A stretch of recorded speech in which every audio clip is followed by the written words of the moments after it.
আসসালামু আলাইকুম সবাইকে। আজকে আমরা ইঞ্জিনিয়ারিং ক্লাসে যে চ্যাপ্টারটা নিয়ে কথা বলবো সেটা হলো গ্র্যাভিটি এবং গ্র্যাভিটেশন, অর্থাৎ মহাকর্ষ এবং অভিকর্ষ। তো আমি এখানে যতগুলা কনসেপ্ট আছে, যতগুলো কনসেপ্ট থিওরি সবগুলা লিখে রাখছি আগে থেকে, যাতে আমাদের কনসেপ্টগুলো কভার করতে অনেক কম টাইম লাগে, কারণ আমরা ম্যাথে বেশি ফোকাস করতে পারি। তাহলে আমাদের যে প্রথম যে কনসেপ্টটা, প্রথম যে সূত্রটা, সেটা হলো আমার মহাকর্ষীয় বলের সূত্র। তো আমাদের নিউটন বলছিল যে আমাদের কাছে যদি দুইটা বস্তু থাকে, একটা ভর হলো M1, একটা ভর হলো M2, তাহলে তাদের মাঝখানে যে মহাকর্ষীয় বল সেটা হবে তাদের ভরের গুণফলের সমানুপাতিক, এবং তাদের কেন্দ্র থেকে কেন্দ্রের যে ডিস্টেন্স তার ব্যস্তানুপাতিক। তাহলে এই দুটাকে আমরা একসাথে লিখতে পারি যে M1 × M2 / R²। এবং যখন একটা সমানুপাতিক আছে, এই সমানুপাতিকটা তোলার জন্য আমাদেরকে একটা ধ্রুবক ইউজ করতে হবে। তো এই ধ্রুবকটা হইলো আমার মহাকর্ষীয় সার্বজনীন ধ্রুবক। তাহলে এই ধ্রুবকের জি এর মান কি? 6.673 × 10⁻11। এটা যে এককটা, newton metre square per KG square. এককটা বের করা খুবই সোজা। এখানে আছে এফ, এই আটটা যদি ওইদিকে চলে যায় তাহলে নিউটন মিটার স্কোয়ার। আর এই যে M1 M2 এটা ওই পাশে গেলে একটা ভাগ হয়ে যাবে, তাহলে কেজি মিটার, কেজি-2। এখন এই যে এফ সমানুপাতিক 1/r², এই জিনিসটাকে বলা হয় বিপরীত বর্গীয় নিয়ম মেনে চলে। এবং এই জিনিসটা মেডিকেল বলো, ভার্সিটি বলো, দুটো ক্ষেত্রে এমসিকিউ আসে। 2 নম্বরের ক্ষেত্রে আমাদের যেটা আছে সেটা হলো ভূপৃষ্ঠ অভিকর্ষজ ত্বরণ বা ত্বরণ রিলেটেড, অভিকর্ষজ ত্বরণ রিলেটেড কথাবার্তা।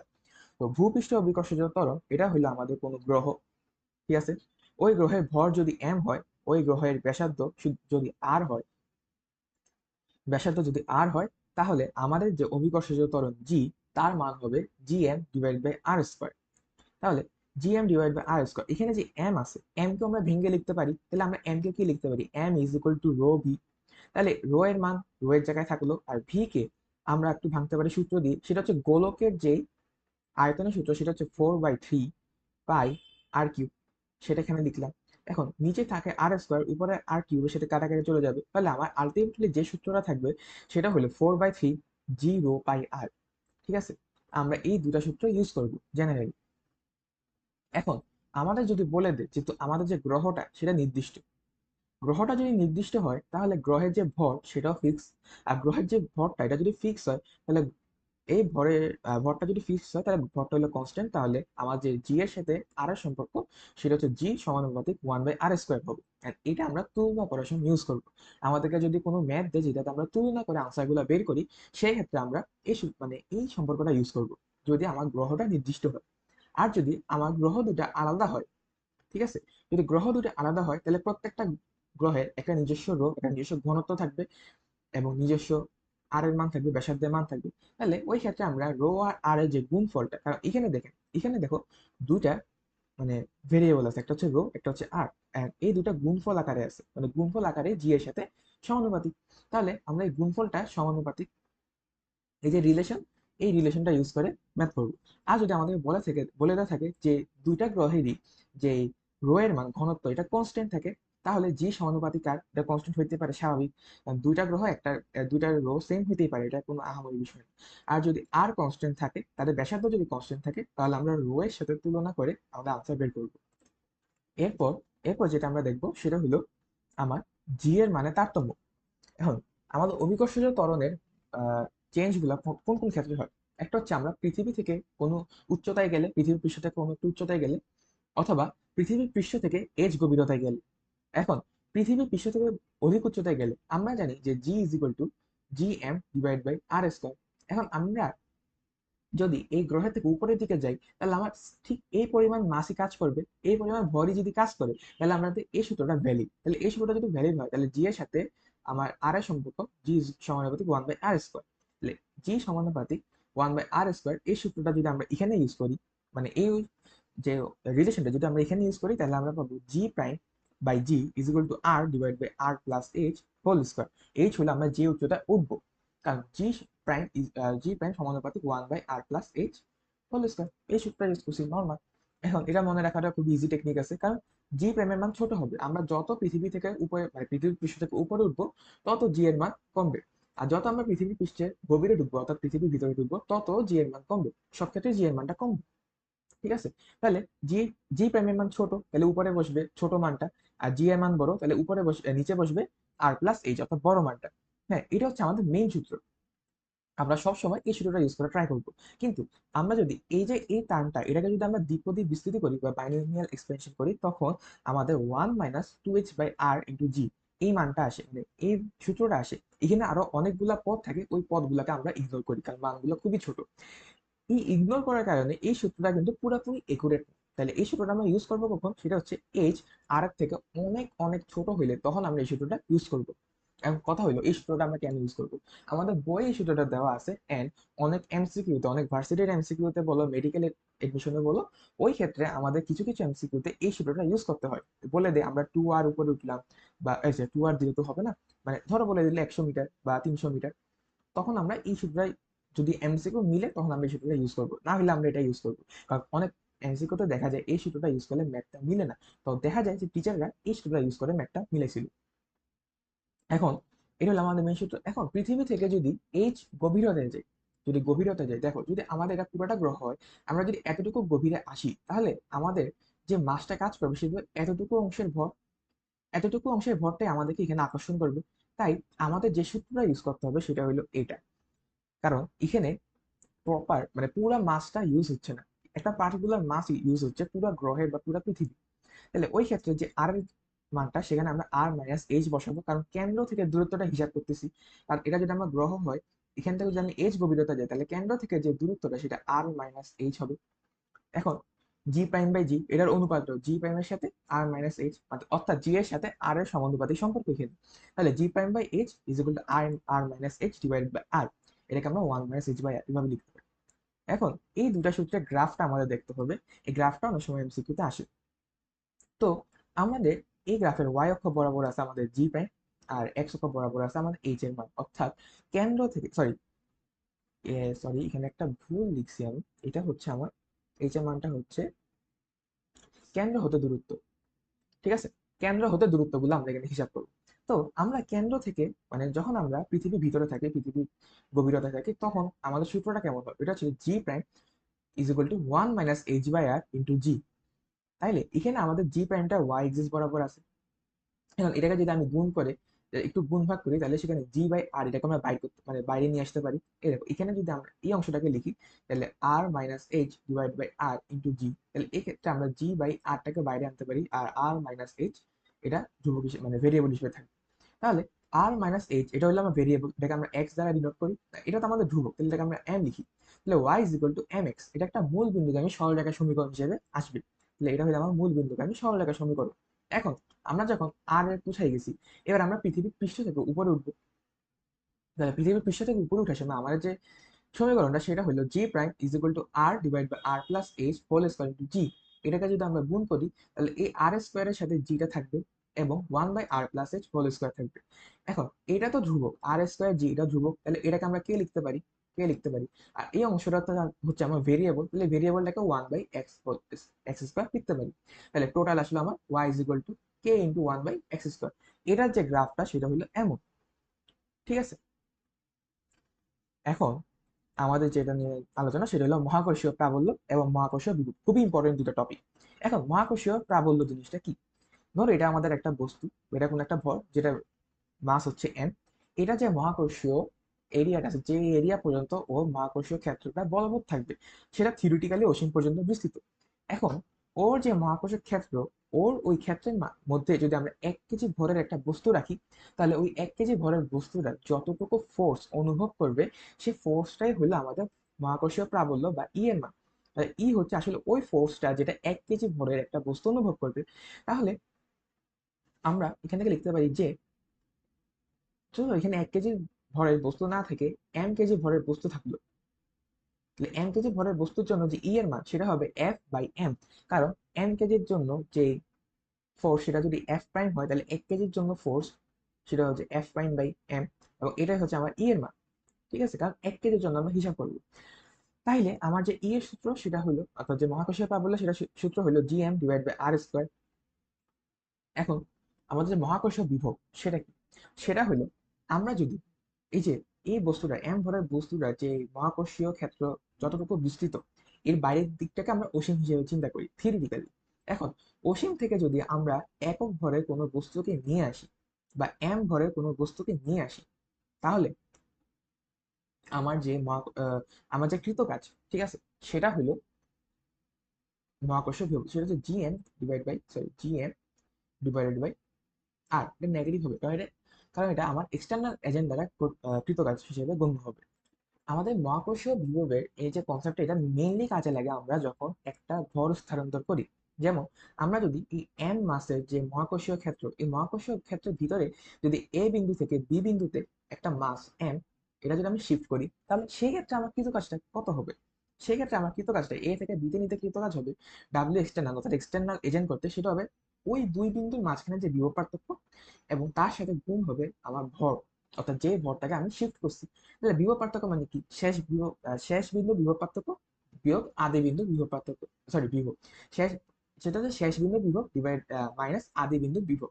তাহলে শেষ বিন্দুর যে বিভব সেটা হচ্ছে ভিবি, আর আদি বিন্দুর যে বিভব সেটা হচ্ছে ভিএ।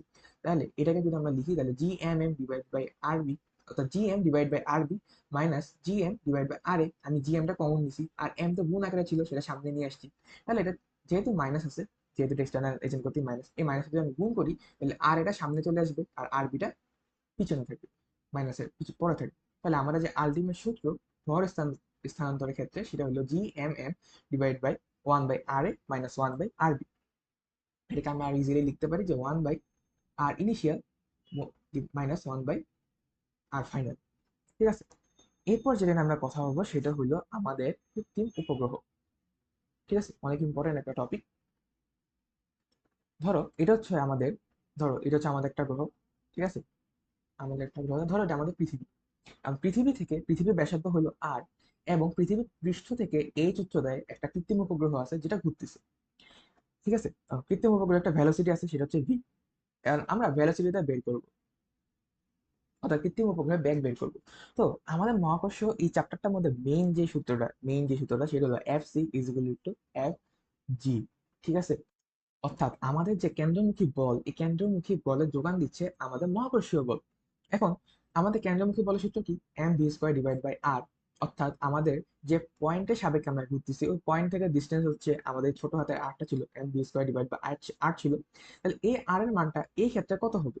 এই যে কেন্দ্র থেকে তার দূরত্ব, সেটা হবে তাহলে আর প্লাস এইচ, এটা হবে। তাহলে M M V square divide by R plus H is equal to G M M divide by R plus H whole square. তাহলে একটা আর প্লাস এইচ, একটা আর প্লাস এইচ কাটা চলে যাবে। তাহলে এখান থেকে আমরা ভি এর মান পাবো root over G M divided by R plus H. এটা হলো আমাদের একটা সূত্র, ভি এর সূত্র। এখন আমি তোমাদেরকে বলছিলাম, তোমরা যেখানে জি এম দেখবা সেখানে জি আর স্কোয়ার ইউজ করতে পারবা। তাহলে এখান থেকে আরেকটা সূত্র আমরা পাবো, G R root over G R square divide by R plus H. এরপর আসা আমাদের পর্যায়কালের সূত্র।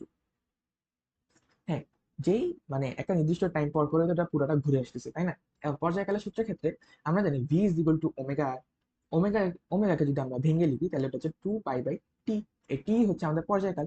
এবং টি কে যদি এই পাশে আনি, তাহলে T is equal to 2 pi divide by V into R. এখন ভি এর মান আমরা তো পাইলাম, এই ভি এর মানটা এখানে বসাবো। তাহলে 2 pi divide by root over G M divide by R plus H into R plus H. তাহলে এই আর প্লাস এইচটা উপরে যাবে রুট ওভার, তাহলে এটা পাওয়ার হচ্ছে 1/2 আর এটা পাওয়ার হচ্ছে 1, তাহলে টোটাল পাওয়ার হচ্ছে 3/2। তাহলে এটা হবে 2 pi divide by root over G N into R plus H 3/2। এটা হলো আমার টি এর একটা সূত্র, মনে রাখতে হবে। হ্যাঁ, আমি নিজে পার্সোনালি টি এর এই সূত্রটা মনে রাখতাম না, আমি এটা একটু ডিরাইভ করে আনতাম, কারণ এই সূত্রটা মনে রাখা আমার কাছে একটু কষ্ট লাগতো। ঠিক আছে, তোমরা ডিরাইভ করে আনবে, এটা তো আহামরি কিছু না। হ্যাঁ, কোনো সূত্র ভুলে গেলে এটা ডিরাইভ করে আনবে। এখন আমি বলছিলাম যে জি এম যেখানে থাকবে সেখানে জি আর স্কোয়ার ইউজ করা যাবে। তাহলে আমরা জি আর স্কোয়ার ইউজ করলে আমরা আরেকটা সূত্র পাই। ঠিক আছে, এখন কথা হলো এই যে T T is equal to 2 pi divide by root over G M R plus H 3/2। এখন দেখো, আর প্লাস এইচ মানে কি? কেন্দ্র থেকে দূরত্ব। হ্যাঁ, আর এই অংশটা কি? ধ্রুবক। তাহলে টি সমানুপাতিক আর 3/2, অর্থাৎ টি স্কোয়ার সমানুপাতিক আর কিউব। এটা হলো আমার ক্যাপলারের তৃতীয় সূত্র। ঠিক আছে, ক্যাপলারের যে তৃতীয় সূত্রের প্রমাণ সেটা হলো এটা। এখন আমরা ব্যাগ বের করলাম, আমরা পর্যায়কাল বের করলাম। এখন কৃত্রিম উপগ্রহের উচ্চতা বের করবো। ঠিক আছে, অর্থাৎ এটা কতটুকু উচ্চতায় আছে। তো উচ্চতার যে সূত্র, এটা খুবই ইজি, এটা ডিরেক্ট মনে রাখবা। সেটা হলো H is equal to T square G M divide by 4 pi R square, 4 pi square এটা পুরাটার উপর পাওয়ার হচ্ছে 1/3 মাইনাস আর। এখন বড় সূত্র কিন্তু এটা মনে রাখা ইজি, আমার কাছে ইজি লাগতো, এটা আমার খুবই ইজিলি মনে থাকতো। সেটা হচ্ছে T square G M divide by 4 pi square, এটা পুরাটার উপর পাওয়ার 1/3 মাইনাস আর, অর্থাৎ ব্যাসার্ধটা বিয়োগ করবো। এখানেও চাইলে জিএম এর জায়গায় GR² ইউজ করা যাবে, কোনো সমস্যা নেই। এখন হলো আমার স্যাটেলাইটের শক্তি শক্তি বের করতে হবে। তাহলে একটা জিনিসের দুইটা শক্তি থাকতে পারে, একটা হচ্ছে গতি শক্তি, একটা হচ্ছে বিভব শক্তি, মানে এই ক্ষেত্রে জেনারেল একটা কথা বলবো। এখন স্যাটেলাইটের যে বিভব শক্তি সেটা কি, এম ধরে গ্রহ থেকে R ডিস্টেন্সে আছে, R+H ডিস্টেন্সে আছে, তাহলে তার যে বিভব শক্তি সেটা হচ্ছে GMM divide by R+H। M হচ্ছে গ্রহের ভর আর এম হচ্ছে স্যাটেলাইটের ভর। এখন তার যে গতি শক্তি তা হলো ½ mv²। এখন এম এর মান এম এর জায়গায় আছে, ভি স্কোয়ার এর মান কত, এই তো ভি এর মান √/GM ডিভাইড বাই R+H, তাহলে ভি স্কোয়ার এর মান GM ডিভাইড বাই R+H, তাহলে টোটাল হবে GMM divide by 2 into R+H। Total যে এনার্জি, টোটাল এনার্জিটা হবে বিভব শক্তি প্লাস গতি শক্তি। এখন বিভব শক্তির মান আর গতিশক্তির মান যোগ করলে দেখবা সেটা গতিশক্তি সমান আসছে। তাহলে এখান থেকে আমরা বুঝতেছি আমাদের যে টোটাল এনার্জি সেটা হচ্ছে আমাদের গতিশক্তির সমান, এবং আমাদের যে টোটাল বিভব শক্তির মান সেটা হলো, আমাদের যে বিভব শক্তির মান সেটা হলো আমাদের টোটাল এনার্জি মানের দ্বিগুণ। ঠিক আছে, মানের দ্বিগুণ। এখন আমাদের বুঝতে হবে যে কোনো কিছুর এনার্জি যদি নেগেটিভ থাকে, কোনো কিছু এনার্জি যদি নেগেটিভ থাকে, তাহলে সেটা বোঝায় যে এটা কোনো একটা ক্ষেত্রের মধ্যে আবদ্ধিত। তাহলে আমাদের যে স্যাটেলাইটের যে বিভব শক্তি সেটা নেগেটিভ, অর্থাৎ এটা পৃথিবীর যে ক্ষেত্র সেটার মধ্যে আবদ্ধিত। তাহলে এখন যদি পৃথিবীর ক্ষেত্র থেকে আমাদের এটা মুক্ত করতে হয়, তাহলে তার মধ্যে তার যে এনার্জিটা সেটা নেগেটিভ রাখা যাবে না, পজিটিভ করতে হবে, অ্যাটলিস্ট জিরো করতে হবে। তো জিরো করার জন্য এতটুকু পরিমাণ শক্তি আমরা যোগান দিব। ঠিক আছে, এতটুকু পরিমাণ শক্তি যদি যোগান দিই, এটা কি হবে, জিরো হবে। হ্যাঁ, বা টোটাল এনার্জি, এখানে একটা নেগেটিভ হওয়ার কথা। উম, দাঁড়াই বাবা, এখানে একটা সমস্যা হয়েছে, এখানে একটা নেগেটিভ হবে, তার হ্যাঁ, এখানে একটা নেগেটিভ হবে, এটা দিতে ভুলে গেছি। তাহলে এটার যে মানটা, এটাও এখানে মান হিসেবে আসবে, অর্থাৎ টোটাল এনার্জি যে মান সেটা আমাদের গতিশক্তির মানের সমান।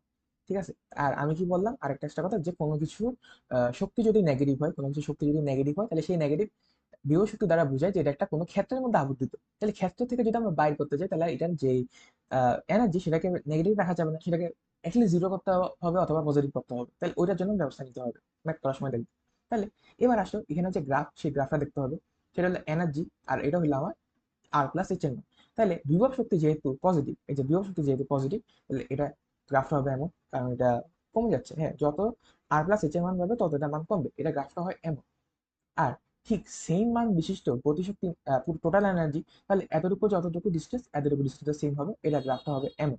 আর যে আমাদের বিভব শক্তির মানটা, এটার মান কিন্তু আমাদের ডাবল, তাহলে ডাবল হলে এটা এভাবে হবে। আর এটা ক্রমান্বয়ে, যেহেতু এটা আগে নেগেটিভ আছে, তাহলে ক্রমান্বয়ে যত কমবে, আসলে নেগেটিভ থাকলে এটা কি হয়, উল্টা বাড়ে। তাহলে এই গ্রাফগুলো উপরের দিকে যাচ্ছে। ঠিক আছে, এখন আসো আমাদের আরেকটা ইম্পর্টেন্ট টপিক, সেটা হলো মুক্তিবেগ।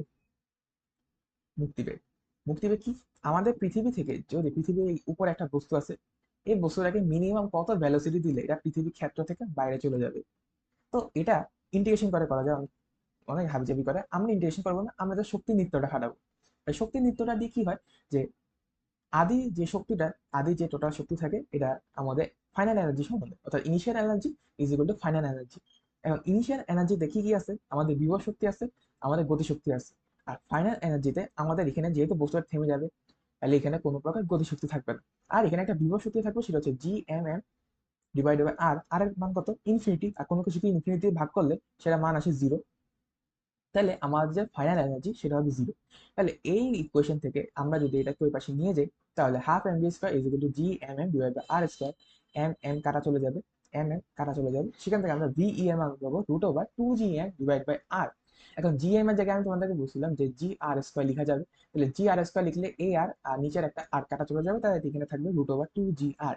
এখন তোমাদের কাছে আমার প্রশ্ন, যে স্কেল ভেলোসিটি এটা কি 1/√আর এটার সমানুপাতিক, নাকি 1/r এটা সমানুপাতিক? এই দুটা ইকুয়েশন থেকে কথা হইলো এই দুটা একটা অঙ্ক। হ্যাঁ, ভিই স্কেল ভেলোসিটি আর এর সমানুপাতিক। কেন? কারণ এখানে এম এর মাঝখানে একটা আর আছে, এখানে জি এর মাঝখানে একটা আর আছে।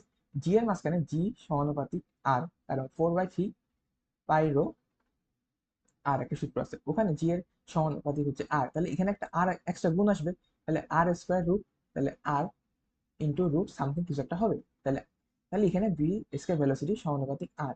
আর এখানে ক্ষেত্রে যখন আমরা এম এর মান যা করবো তখন 4/3 পাই আর কিউব আসে। হ্যাঁ, যখন আমরা ভলিউম নিই তখন 4/3 পাই আর কিউব, নিচে আছে একটা আর, তাহলে আর আর আর কিউব কাটলে আর স্কোয়ার থাকে, আর সামনে একটা রুট, তাহলে আর আসবে। তাহলে টোটাল এখানেও আর এর সমানুপাতিক। জাস্ট মনে রাখো যে ভিই মানে স্কেয়ার ভেলোসিটি এটা আর এর সমানুপাতিক। হ্যাঁ, এরপর আসে আহ্নিক গতির কারণে জি এর পরিবর্তন। অর্থাৎ তোমার অক্ষাংশের সাথে অর্থাৎ বিষুবৎ রেখার সাথে যদি তোমার অবস্থানের অ্যাঙ্গেল ল্যামডা হয়, তাহলে তোমার যে যতটুকু জি এর মান কমে যাবে সেটা হলো এই সূত্রটা। অর্থাৎ যে নতুন জি এর মান হবে সেটা হলো G prime is equal to G minus omega square R cos square lambda. এই ল্যামডা হলো এই অ্যাঙ্গেলটা কতটুকু উপরে আছে, মানে বিষুবের সাথে কতটুকু অ্যাঙ্গেল করে আছে। হ্যাঁ, এটা দিয়ে আমরা কতটুকু ওয়েট কমে যাবে সেই ওয়েট গুলো ডিটারমাইন করতে পারি। হ্যাঁ, ওমেগা হলো পৃথিবীর যে কনিক বেগ সেটা। এরপর আমাদের গোলক রিলেটেড কয়েকটা কথা আছে। 8 নম্বর টপিক, সেটা হচ্ছে পাতলা পুরুত্বের ফাঁপা গোলক। পাতলা পুরুত্বের ফাঁপা গোলক হলে এখানে কয়েকটা পজিশন থাকতে পারে, যেমন গোলকের বাইরে থাকতে পারে, গোলকের পৃষ্ঠে থাকতে পারে, অথবা গোলকের ভিতরে থাকতে পারে। এখন গোলকের বাইরে যদি থাকে তাহলে গোলকের যে টোটাল মাস সেই মাসটা কাজ করবে। তাহলে সেটা যদি আর থেকে বড় হয়, এটা হচ্ছে তার ডিস্টেন্স, কেন্দ্র থেকে ডিস্টেন্স, সেটা আর থেকে বড় স্বাভাবিক দেখা যাচ্ছে। তাহলে এই ক্ষেত্রে আমার যে মহাকর্ষীয় প্রাবল্য, সে ই এর মান হবে GM divide by A square. আর আমাদের যে মহাকর্ষীয় বিভব তার মান হবে জিএম ডিভাইড বাই এ। এখন যখন আমরা পৃষ্ঠে চলে আসব তখন আমাদের ই এর মান হবে GM divide by R square, অর্থাৎ যে ব্যাসার্ধ সেটা, এবং আমাদের বিভবের মান হবে minus GM divide by R ব্যাসার্ধ। এবং অভ্যন্তরে যখন আমরা চলে আসবো, অর্থাৎ আমরা যখন শেলের ভিতরে চলে আসবো, তখন আমার ই এর মান হবে 0 আর ভি এর মান হবে minus GM divide by R. অর্থাৎ আমরা অসীম থেকে একটা বস্তু, একটা ভর আমাদের পৃষ্ঠে আনতে যতটুকু কাজ হবে, পৃষ্ঠ থেকে ভিতরে আনতে ঠিক ততটুকুই কাজ হবে। অর্থাৎ পৃষ্ঠের ভিতরে নিতে কোনো প্রকার কাজ হয় না। তাই এই ক্ষেত্রে আমার ভি এর মান চেঞ্জ হয় না আর ই এর মানটা 0 থাকে। এটা শেল থিওরি থেকে ব্যাখ্যা করা যায়, কিন্তু আপাতত আমি শেল থিওরি কিন্তু পড়াচ্ছি না, আমরা সূত্রগুলো দেখতেছি ম্যাথ করার জন্য। তাহলে এরপর আসে নিরেট গোলক। আগেরটা ছিল ফাঁপা গোলক, এই পরেরটা হলো নিরেট গোলক। তাহলে নিরেট গোলকের ক্ষেত্রে ঠিক তিনটা পজিশন: বাইরে, পৃষ্ঠে এবং ভিতরে। তাহলে যখন আমরা বাইরে থাকবো তখন আমাদের ঠিক আগের মতো থাকবে, বাইরে এবং পৃষ্ঠে ঠিক ফাঁপা গোলকের মতো। আমাদের চেঞ্জ আসবে অভ্যন্তরে, কারণ অভ্যন্তরে আমাদের পুরা মাসটা কাজ করবে। হ্যাঁ, আমাদের যে পুরা ভর সেটা কাজ করবে না। তা আমরা দেখলাম যে ই এর মান যখন আমরা বের করবো তখন আমাদের কার্যকরী ভর হচ্ছে এম প্রাইম, আর আমাদের যে দূরত্ব সেটা হচ্ছে এ স্কোয়ার। কারণ এম প্রাইমের মান আমাকে বের করতে হবে। ঠিক আছে, একটা খুবই ইজি জিনিস দেখো, এই পুরাটা ভর কত এম, এই পুরাটা আয়তন কত 4/3 পাই আর কিউব। লিখেই দেখে, পুরাটার আয়তন 4/3 পাই আর কিউব। এটার যে ভর সেটা হচ্ছে এম, একক অংশের ভর M divide by 4/3 pi R cube. আর আমরা যদি একক অংশের ভর পাই তাহলে সেখান থেকে আমরা 4/3 পাই এ কিউব, এই এ কিউব যতটুকু এরিয়ার মধ্যে আছে ওই পুরা ক্ষেত্রফলের যে ভর সেটা বের করতে হবে না 4/3 পাই এ কিউব দিয়ে। তাহলে ওইটার ভর কি হবে 4/3 পাই এ কিউব। তাহলে 4/3 পাই কাটা চলে যাবে, তাহলে ঠিক এখানে থাকবে M A cube divide by R cube. ঠিক এখানে এটাই লিখছি, যে এই অংশটা লিখছি ওখান থেকে M A cube divide by R cube. আর আগে এখানে এ স্কোয়ার ছিল সূত্রের মধ্যে, ওই এ স্কোয়ার আর এ কিউব কাটা চলে যাবে। তাহলে আমার যে আলটিমেট সূত্র সেটা হলো E is equal to G M by R cube into A. ঠিক আছে, এই অংশটা আমি মুছে দিই, G M divide by R cube into A. আর আমাদের যে ভি এর মান এটা আমি বুঝতে রাখো, এটা হচ্ছে minus G M divide by 2 R cube into root 3 R square minus A square. এটা একটা সূত্র, এই দুটা সূত্র খুবই ইম্পর্টেন্ট ভাই, পরীক্ষায় আসবে শিওর থাকো। এখন আমার যেই এই যে দুটা সূত্র পড়লাম, আমার এখানে গ্রাফটা করতে হবে। হ্যাঁ, এখন আমাদের যখন ফাঁপা গোলক নিয়ে কাজ করছি, এটা হচ্ছে আমার ফাঁপা গোলকের একটা ফাঁপা গোলক, আর এটা হচ্ছে আমার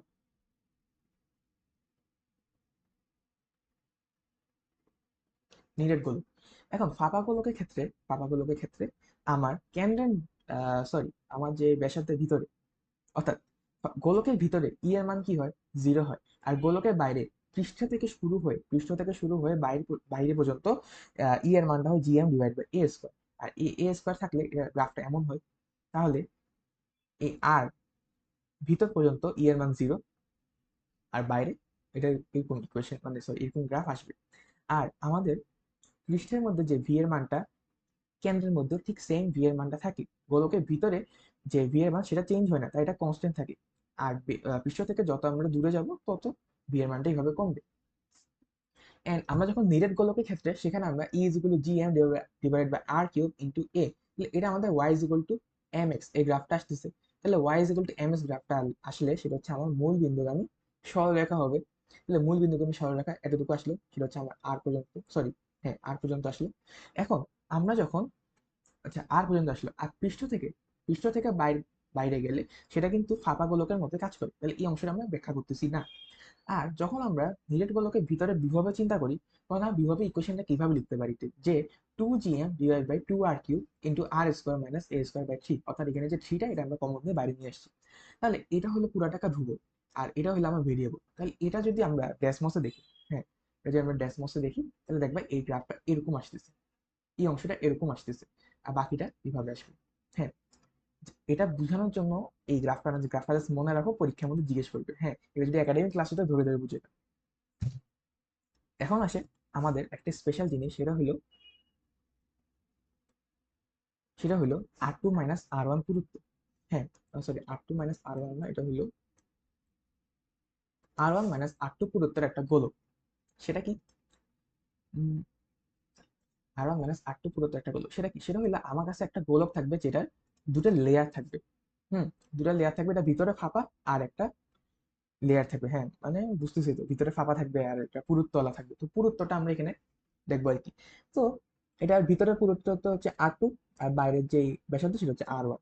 এখন বাইরের যে সূত্রটা আর পৃষ্ঠের যে সূত্রটা এটা কিন্তু সেম, হ্যাঁ আগের মতোই। কিন্তু আমাদের যে পুরুত্বের মাঝখানে, অর্থাৎ এটা যদি পুরুত্বের মাঝখানে অবস্থান করে, মানে এই পয়েন্টে যদি আমি ই এর মান অথবা ভি এর মান চাই, সেক্ষেত্রে আমার যে ই এর মান সেটা আসবে G M divide by A square A cube minus R2 whole cube divide by R1³ minus R2 cube. এটা জাস্ট মনে রাখো, এটা অনেক সময় কোচিং এর পরীক্ষা দিতে পারে, এডমিশনে আসার চান্স নিয়ারলি 0। জাস্ট বলে রাখো, সূত্রটা মুখস্থ রাখো, এখানে ডেরিভেশন দেওয়া আছে, একটু পরে বুঝলে বুঝবা, না বুঝলে স্কিপ, কোনো কিছু করার দরকার নেই। আর ভি এর মানটা হবে -2g π into R2 whole square minus A square. হ্যাঁ এটা বুঝলে বুঝছো, না বুঝলে কিছু করার নেই ভাই, এত পেন নেওয়া দরকার নেই। হ্যাঁ এটা পরীক্ষা আসবে না, জাস্ট দেখায় রাখলাম ইন কেস যদি আমার কোচিং এ আসে অনেক স্টুডেন্ট আনসার করতে চায় সেক্ষেত্রে। আর যখন আমরা ডি বিন্দুতে অর্থাৎ ভিতরে ঢুকে যাব, ফাঁপা অংশে ঢুকে যাব, তখন ই এর মান কি 0, ওই শেল থিওরির মতো ই এর মান 0, আর ভি এর মান হবে এখানে এ স্কোয়ার জায়গায় R2 স্কোয়ার। এখন আসে আমার ক্যাপলারের সূত্র। ক্যাপলার তিনটা সূত্র দিছিল। প্রথম সূত্রের মধ্যে ছিল যে উপবৃত্তাকার কক্ষপথে সবগুলা ঘুরবে, ওর যে কেন্দ্রে থাকবে একটা বড় নক্ষত্র বা সূর্য, ওটাকে কেন্দ্র করে উপবৃত্তাকার কক্ষপথে ঘুরবে। হ্যাঁ এটা আমাদের এত ইম্পর্টেন্ট কিছু না। দ্বিতীয় সূত্র সবচেয়ে ইম্পর্টেন্ট, সেটা ছিল যে আমরা যদি ডিটি সময়ে উৎপন্ন ক্ষেত্রফল যদি ডিএ হয়, ডিটি সময়ে উৎপন্ন ক্ষেত্রফল যদি ডিএ হয়, তাহলে একক সময়ে উৎপন্ন ক্ষেত্রফল ডিএ বাই ডিটি এই জিনিসটা কনস্ট্যান্ট থাকবে। হ্যাঁ, তাহলে এই জিনিসটা কনস্ট্যান্ট থাকবে, এবং এই জিনিসটা সমান হইল এল ডিভাইডেড বাই 2m। এই এল হইল গ্রহের যে কৌণিক ভরবেগ সেটা, আর এম হইল গ্রহের ভর। হ্যাঁ এটা মনে রাখো, এটা ডেরিভেশন আমি দেখাচ্ছি না এখানে, এটা দিয়ে ম্যাথ আসতে পারে। এন্ড গ্রহটা যখন ঘুরবে, একটা গ্রহ যখন ঘুরবে, তখন তার উপর যে নিট টর্ক সেটা 0 হবে। কারণ দেখো, আর আমরা টর্ক মানে কি, আমরা টর্ক মানে জানি আর এফ সাইন থিটা। হ্যাঁ তাহলে এটার যে অবস্থান ভেক্টর সেটা হচ্ছে এদিকে, আর এফ হচ্ছে এদিকে, মহাকর্ষ বল এদিকে কাজ করতেছে। তাহলে তাদের মাঝখানে অ্যাঙ্গেল কত? 180। আর সাইন 180 মান কত? 0। তাহলে তার নিট টর্ক 0। আর নিট টর্ক 0 মানে কি? টর্ক মানে কি? Dl divide by dt. Dl মানে কি? কৌণিক ভরবেগের পরিবর্তন। তাহলে ডিএল ডিভাইড বাই ডিটি এটা হচ্ছে 0। তাহলে ডিএল ইজ ইকুয়াল টু 0, অর্থাৎ ভরবেগে কোনো পরিবর্তন হচ্ছে না। তাহলে L2 - L1 0, তাহলে L2 is equal two L1, তাহলে I2 omega 2 is equal two I1 omega. অর্থাৎ এই ক্ষেত্রে এই দুটা পয়েন্টের ক্ষেত্রে আমার I2 omega 2 is equal two I1 omega 1 হবে। তাহলে এটা যদি আমরা ভেঙে লিখি, যেমন আমরা I1 কে লিখতে পারি M1 R1 স্কোয়ার, আর ওমেগা 1 কে লিখতে পারি V1 divide by R1। R1 কাটা চলে যাবে, এম এম কাটা চলে গেল, কারণ একই গ্রহ এখানেও আছে এখানেও আছে। তাহলে আমার যে আলটিমেট সূত্রটা আসতেছে সেটা হচ্ছে V1 R1 is equal two V2 R2। এটা হচ্ছে আমাদের এমসিকিউ ক্ষেত্রে লাগে, ঠিক আছে। আর তৃতীয় সূত্র, এটা আমরা স্যাটেলাইট করার সময় বলে দিয়েছি। তৃতীয় যে সূত্রটা সেটা হচ্ছে টি স্কোয়ার সমানুপাতিক আর কিউ। টি হচ্ছে যে পর্যায়কাল, আর হচ্ছে যে তার যে নক্ষত্র থেকে যে গড় দূরত্ব, সেটা গড় দূরত্ব মানে কি, এটা যদি আমার উপবৃত্তাকার পথটা হয়, তাহলে এটা যদি এখানে যদি আমার যে সেন্টারটা থাকে, মানে একটা সেন্টার থাকে, তা এখান থেকে এই দূরত্বটা যদি এ হয়, এটা হইলো অনুসু। আর এই দূরত্বটা যদি, এই দূরত্বটা যদি বি হয়, এটা হচ্ছে অপসু। তাহলে আমার যে গড় দূরত্ব আর, আমার যে আর, সেটা হচ্ছে আমার এ প্লাস বি ডিভাইডেড বাই 2। তাহলে এখন শুরু হবে আমাদের ম্যাথ। ম্যাথ শুরু করার আগে আমি বলতেছি, সেটা হলো আমি এখানে সব ধরনের ম্যাথ রাখছি, অর্থাৎ প্রত্যেকটা টপিকের ম্যাথ এখানে আছে, সহজ থেকে কঠিন সবগুলা। এখন তোমাদের কাজ হবে তুমি সবগুলা ম্যাথ দেখবা, দেখার পর তুমি কোশ্চেন ব্যাংকটা সলভ করবে। যদি তোমাকে কোশ্চেন ব্যাংক সলভ করে দিতে হয় ভাই, তাহলে বুঝতেছি তোমার অবস্থা কি। কোশ্চেন ব্যাংকটা তুমি নিজে নিজে সলভ করবা। হ্যাঁ, কোশ্চেন ব্যাংকে যে কঠিন ম্যাথগুলো সেগুলো এখানে আছে, এগুলো নিয়ে কোনো সমস্যা নেই, বুঝবা আশা করি। তাহলে আমাদের যে প্রথম ম্যাথ, সেটা বলা আছে আমাদের কাছে দুইটা গোলক আকৃতির বস্তু আছে, যেগুলোর মধ্যে মহাকর্ষীয় বলের সম্পর্কটা হচ্ছে F সমানুপাতিক 1/r কিউব। এখন গোলকদ্বয় পরস্পর স্পর্শ করা অবস্থায় থাকলে তাহলে মধ্যকার মহাকর্ষীয় বল F এবং R এর মধ্যে সম্পর্ক নির্ণয় করতে বলছে। এখন যদি তাদের মধ্যকার বলের সম্পর্কটা, মানে দূরত্বের মাঝখানে যে সম্পর্ক, সেটা যদি F সমানুপাতিক 1/r কিউব হয়, তাহলে আমরা লিখতে পারি তাদের মাঝখানে যে বল সেটা হচ্ছে G m1 m2 divided by r cube. তার ভরের গুণফলের সমানুপাতিক, এটা তো চেঞ্জ হবে না, জাস্ট দূরত্বের সম্পর্কটা চেঞ্জ হয়েছে এখানে। তাহলে এটা যে মেইন সূত্র সেটা হচ্ছে m1 m2, sorry G m1 m2 divide by r cube. এখন আমাকে এটার F আর R এর মাঝখানে সম্পর্কটা বের করতে হবে। এখন কথা হইলো, ধরলাম যে এই দুটা কি একই আকৃতির বস্তু। হ্যাঁ, এখন আমাকে বলো যে m কে যদি আমরা ভাঙি কি পাবো, 4/3 পাই r কিউব। এই m2 কে যদি আমরা ভাঙি তখন আমরা পাবো 4/3 pi r cube divided by r cube.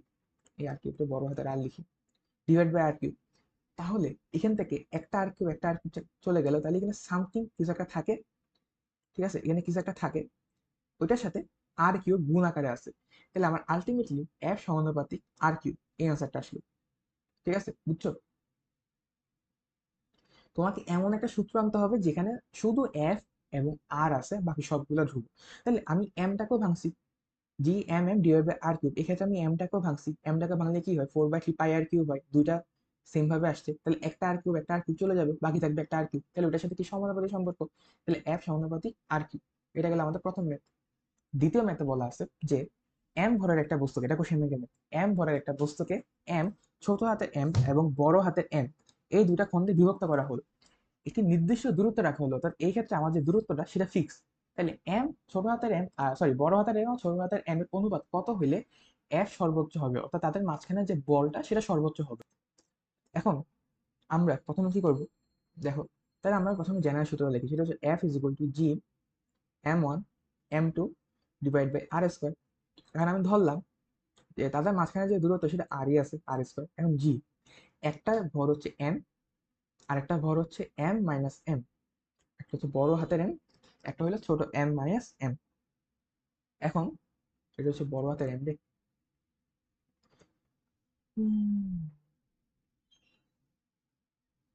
আচ্ছা দাঁড়া, এটা বড় হাতের, এটা ছোট হাতের, সরি সরি,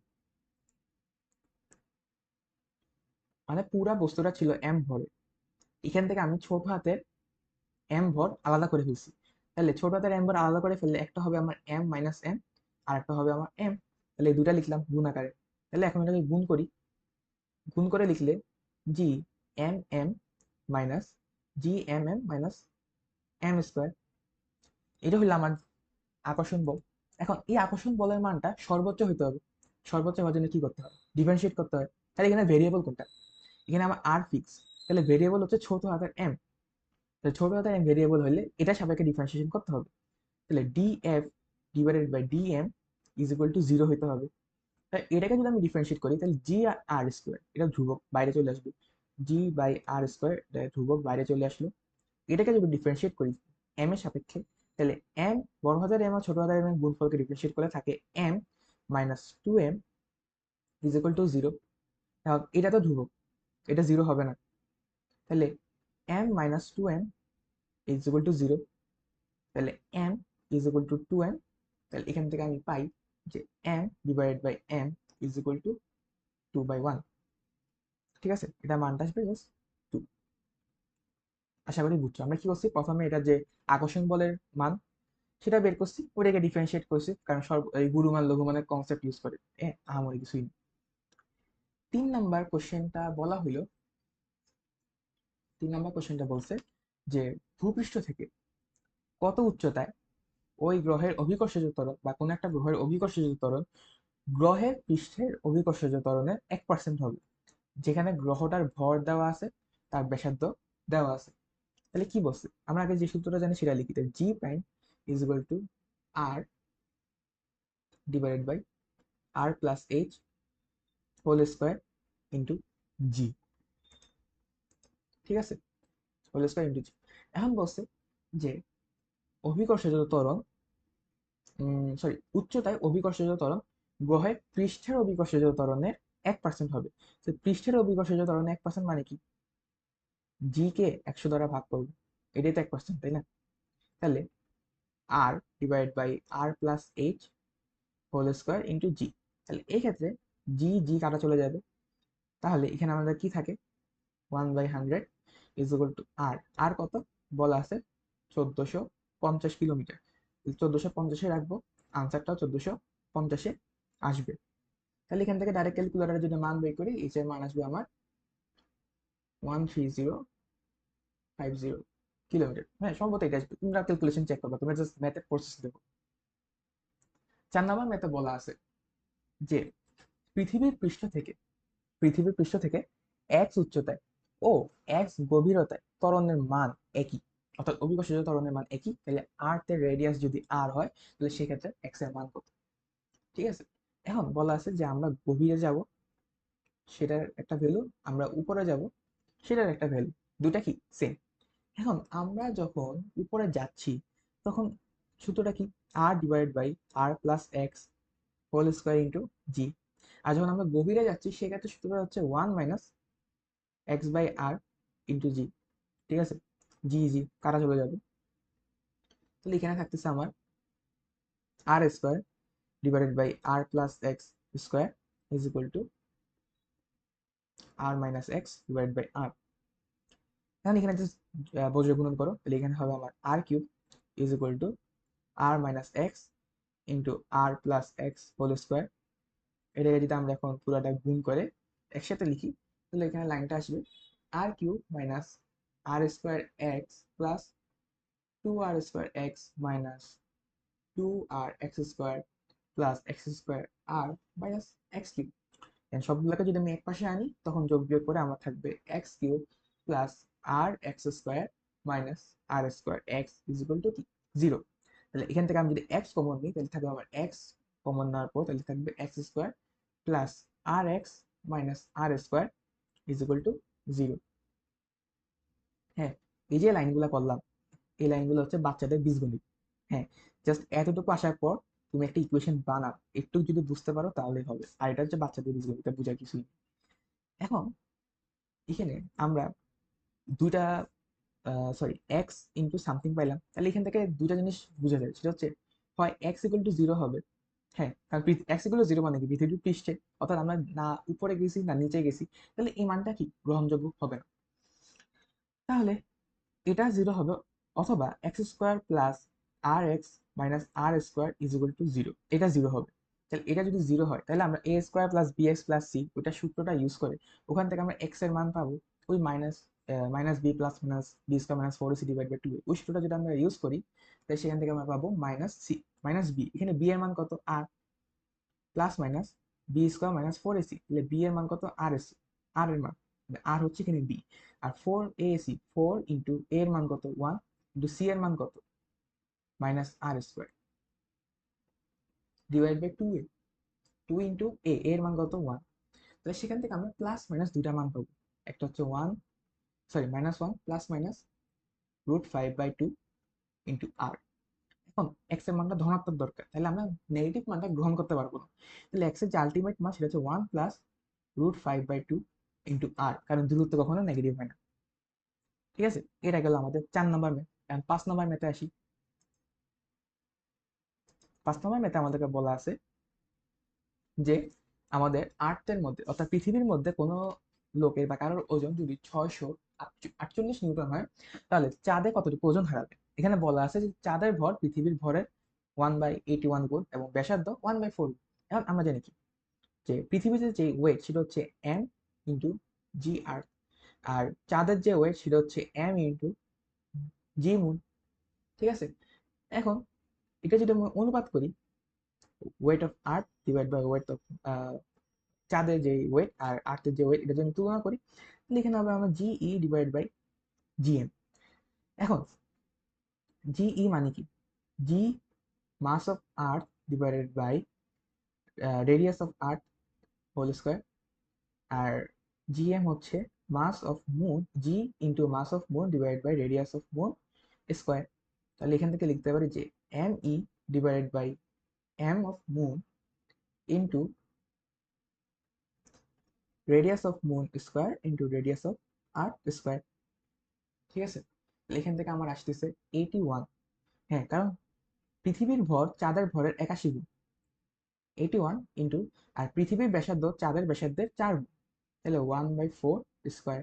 তাহলে 81 ইন্টু 1/60, তাহলে সেটার আনসার আসবে আমার সরি 81/60। তাহলে চাঁদে ওর ওজন কত হবে, weight of weight on moon, সেটা হবে আমার সেটা হচ্ছে আমার ভর কমে যাবে না, সরি ওজন কমে যাবে না, তাহলে সেটা হচ্ছে আমার 648 ইন্টু 16/81, উল্টা যাবে জাস্ট, তাহলে সেটা হলো আমার 128 নিউটন। তাহলে কতটুকু হারাবে, সেটা হচ্ছে আমার কতটুকু হারাবে, সেটা হচ্ছে আমার 648 মাইনাস 128, এটা হচ্ছে হারাবে, এটা হইল আমার 520 নিউটন। তো এটা ছিল আমাদের কয় নাম্বার ম্যাথ, 5 নাম্বার ম্যাথ।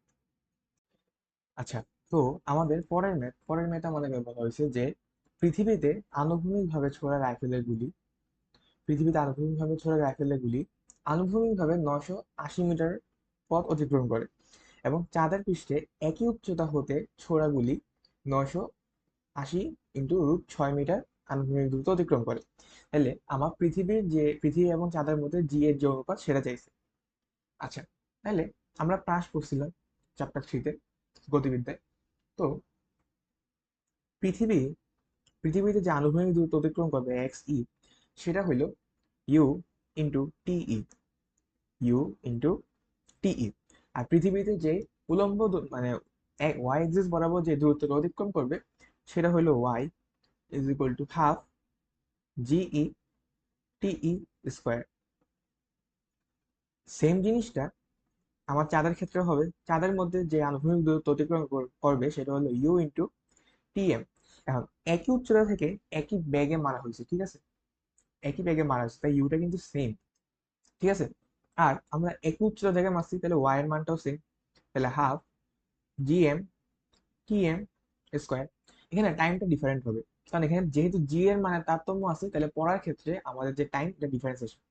এখন আমরা এই যে এই দুইটা মান জানি, তাহলে এই দুটো মান যখন জানি, এখান থেকে আমরা একটা অনুপাত বের করতে পারবো। তাহলে X E divide by X M is equal to U T E U T M.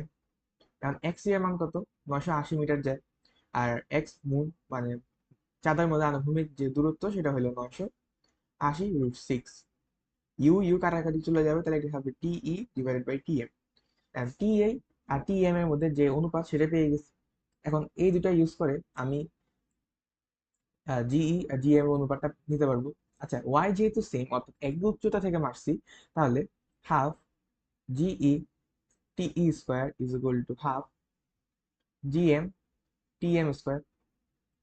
Half চলে যাবে, বিভব রেখা থেকে হাফ চলে গেল, তাহলে এখন G E divide by G M, sorry G M is equal to T M divide by T E whole square. আর টিএম ডিভাইড বাই টিই এটার মান কত, এটার মান হলো √6/1। টিই আর টিএম এর অনুপাত 1/√6, তাহলে টিএম আর টিই এর অনুপাত এটা উল্টাটা হবে স্কোয়ার, তাহলে 6/1। অর্থাৎ এখান থেকে আমরা পাই G E is to G M is equal to 6:1। এটা হলো আমাদের আনসার।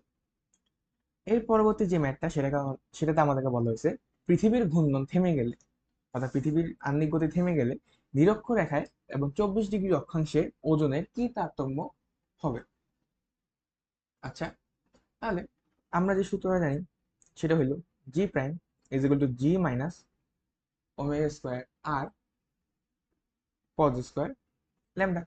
এখন নিরক্ষরেখার ক্ষেত্রে ল্যামডার মান কত? 0। নিরক্ষরেখার ক্ষেত্রে ল্যামডার মান 0। এখন ল্যামডার মান 0 মানে কি? কজ জিরোর মান 1। তাহলে আমরা নিরক্ষরেখার ক্ষেত্রে পাই জি মাইনাস ওমেগা স্কোয়ার আর। এখন আমাদের ঘূর্ণন থেমে গেছে। ঘূর্ণন থেমে গেলে আম, ধরো এখানে একটা সমস্যা আছে, ঘূর্ণন বন্ধ হয়ে গেলে ওমেগার মান তো কি হবে? 0 হবে, তাই না? ঘূর্ণন থেমে গেলে ওমেগার মান 0 হবে। তাহলে আমরা যে ঘূর্ণন থেমে যাওয়ার পরে যে জি এর মান সেটাকে জি ডাবল প্রাইম দিয়ে লিখলাম। আমরা আগের মতো সূত্র লিখলাম যে G is equal to G omega square R cos square lambda. তাহলে এখানে ঘূর্ণনই থেমে গেছে, তাহলে এই ওমেগার মানটাই 0, তাহলে পুরো টার্মটা 0 হয়ে যাবে। তাহলে G prime prime is equal to G হবে। তাহলে জি এর পরিবর্তনটা কত হইলো? Del G is equal to G double prime minus G. তাহলে সেটা হইলো আমার G minus G plus omega square R. তাহলে এটা হইলো আমার ওমেগা স্কোয়ার আর। অর্থাৎ প্রথমে ঘূর্ণনের কারণে জি এর যে মানটা সেটা আমরা আগে বের করলাম, এবং ঘূর্ণন বন্ধ হয়ে যাওয়ার কারণে, বন্ধ হওয়ার পর জি এর যে মানটা হবে সেটা বের করলাম। এবার ওই দুটার মাঝখানে যে পার্থক্য সেটা বের করলাম। এখন আমাকে এটা মানে নিউমেরিক্যাল ভ্যালু লাগবে। তাহলে ওমেগা মানে কি? 2 পাই/টি। তাহলে 2 পাই/টি। তাহলে পৃথিবীর জন্য পর্যায়কাল কত হবে? 365 দিন। সরি, 365 দিন না, পৃথিবীর জন্য পর্যায়কাল এখানে হচ্ছে যে একদিন ঘুরে আসবে। তাহলে 24 ঘন্টায় 360 সেকেন্ড, 86,400 সম্ভবত। স্কোয়ার ইন্টু আর, আর এর মান কত? 6.4 ইন্টু 10⁶। তাহলে এটার ভ্যালু হচ্ছে 0.0338 মিটার পার সেকেন্ড স্কোয়ার। এখন ওজনের তারতম্য চাইছে, ঠিক আছে? এখানের মধ্যে যদি কোনো ভর দেওয়া থাকতো, কোনো ভর যদি দেওয়া থাকতো, ধরলাম যে ভর হচ্ছে কত, 10 কেজি ধরলাম। তাহলে ভর দেওয়া থাকলে আমরা এখানে ভরটা গুণ করতাম।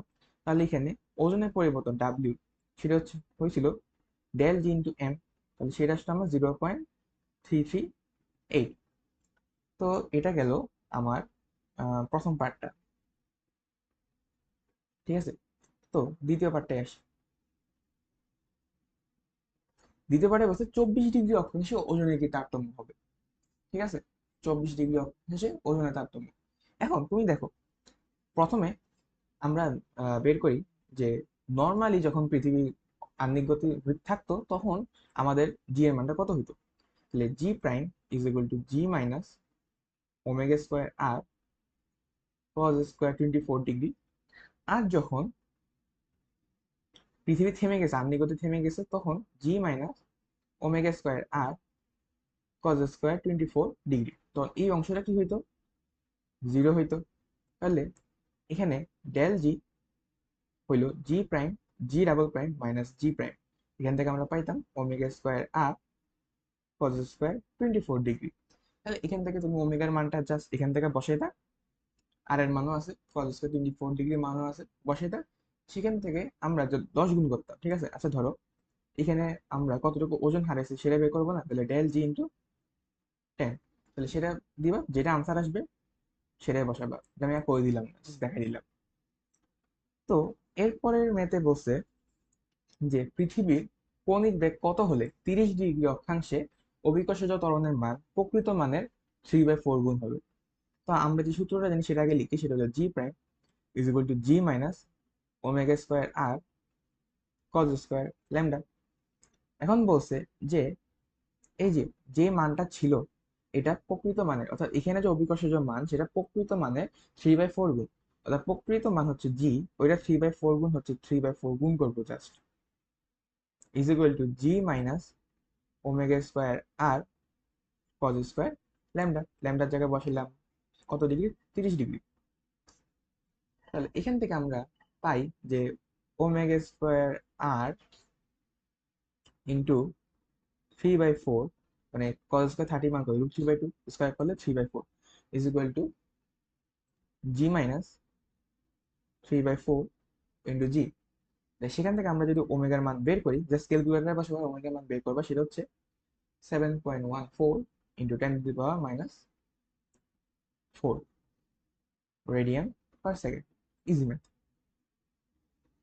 এখন আমাদের একটা কঠিন ম্যাথ, একটু টাফ একটা ম্যাথ দেখতেছি, এত টাফ না। তো সেটা হইলো যে পি বিন্দুতে একটা রড আছে, এখানে ইকুয়ালি মাস ডিস্ট্রিবিউটেড।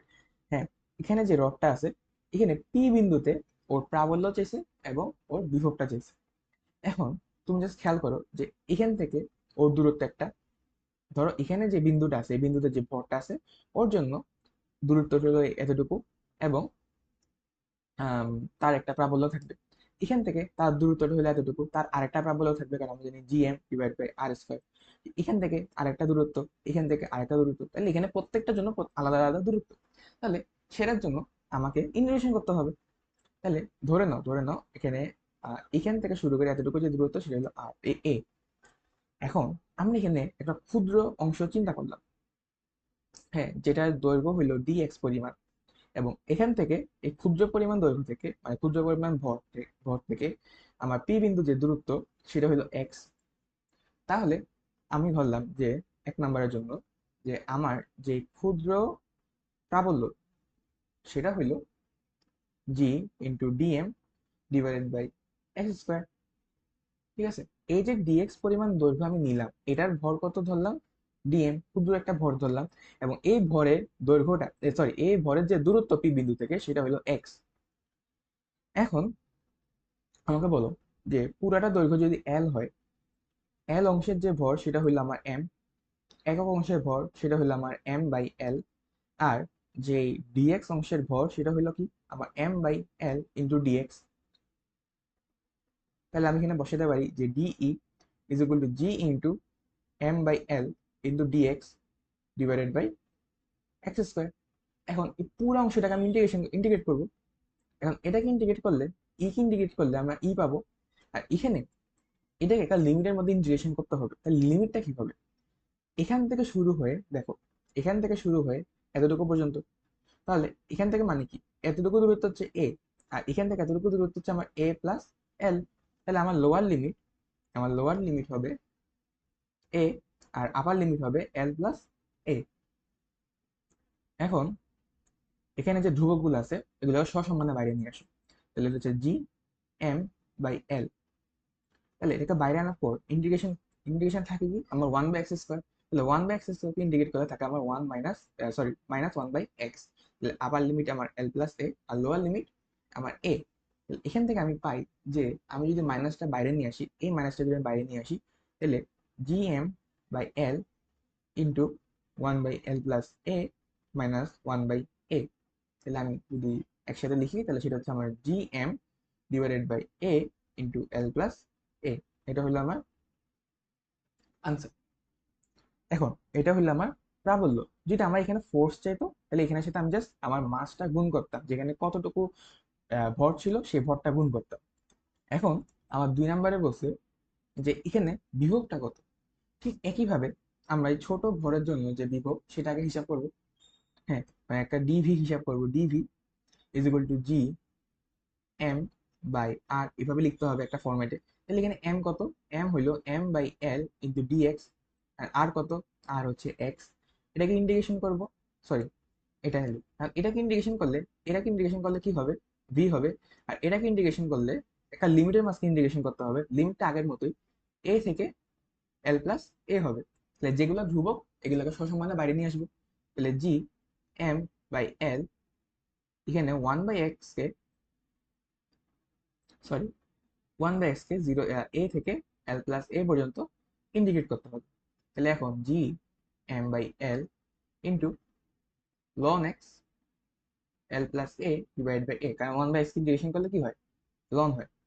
এখন GM/L আর ln x মানে এখানে জাস্ট আমি লিমিটগুলো বসাবো। তাহলে ln L+A divide by A আমি ডাইরেক্ট লিখলাম, কারণ এখানে বসালে কি হয়, ln L+A minus ln A আসতো। তাহলে আমি লগারিদমের সূত্র ইউজ করে এগুলো ভাগ আকারে লিখতে পারি। হ্যাঁ, তাহলে এটা হলো আমার বিভব সূত্রের আনসার। এরপর এরপর এরপর বলা হইলো যে এম আর দূরত্বে এম ও 4m দুটি বিন্দু ভর আছে, এদের সংযোজক সরলরেখায় যে বিন্দুতে প্রাবল্য শূন্য তাতে বিভব নির্ণয় করো সেখানে। হ্যাঁ, তাহলে এখানে কি হলো, মানে যে বিন্দুতে তার প্রাবল্যটা শূন্য সেখানে বিভব নির্ণয় করতে হবে, এই তো। তাহলে প্রথমে আমি জিনিসগুলো আঁকি। এটা হইলো আমার এম, তাহলে আর দূরত্বে এটা হইলো আমার 4m। এখন আমি ধরলাম যে এখানে আমি ধরলাম যে এখানে এল দূরত্বে তাদের, মানে এম থেকে এল দূরত্বে তাদের যে প্রাবল্য সেটা শূন্য। তাহলে বাকি যে পথটা সেটা কত, সেটা হইলো আমার আর মাইনাস এল। তাহলে এখানের ই ওয়ানটা এদিকে কাজ করবে আর ই টুটা এদিকে কাজ করবে। তাহলে E one is equal to E two. তাহলে জি এম বাই, এখানে হবে ছোট হাতের M, G M by R, R এর মান কত, L, sorry G M by L square is equal to G into 4m divide by R minus L square.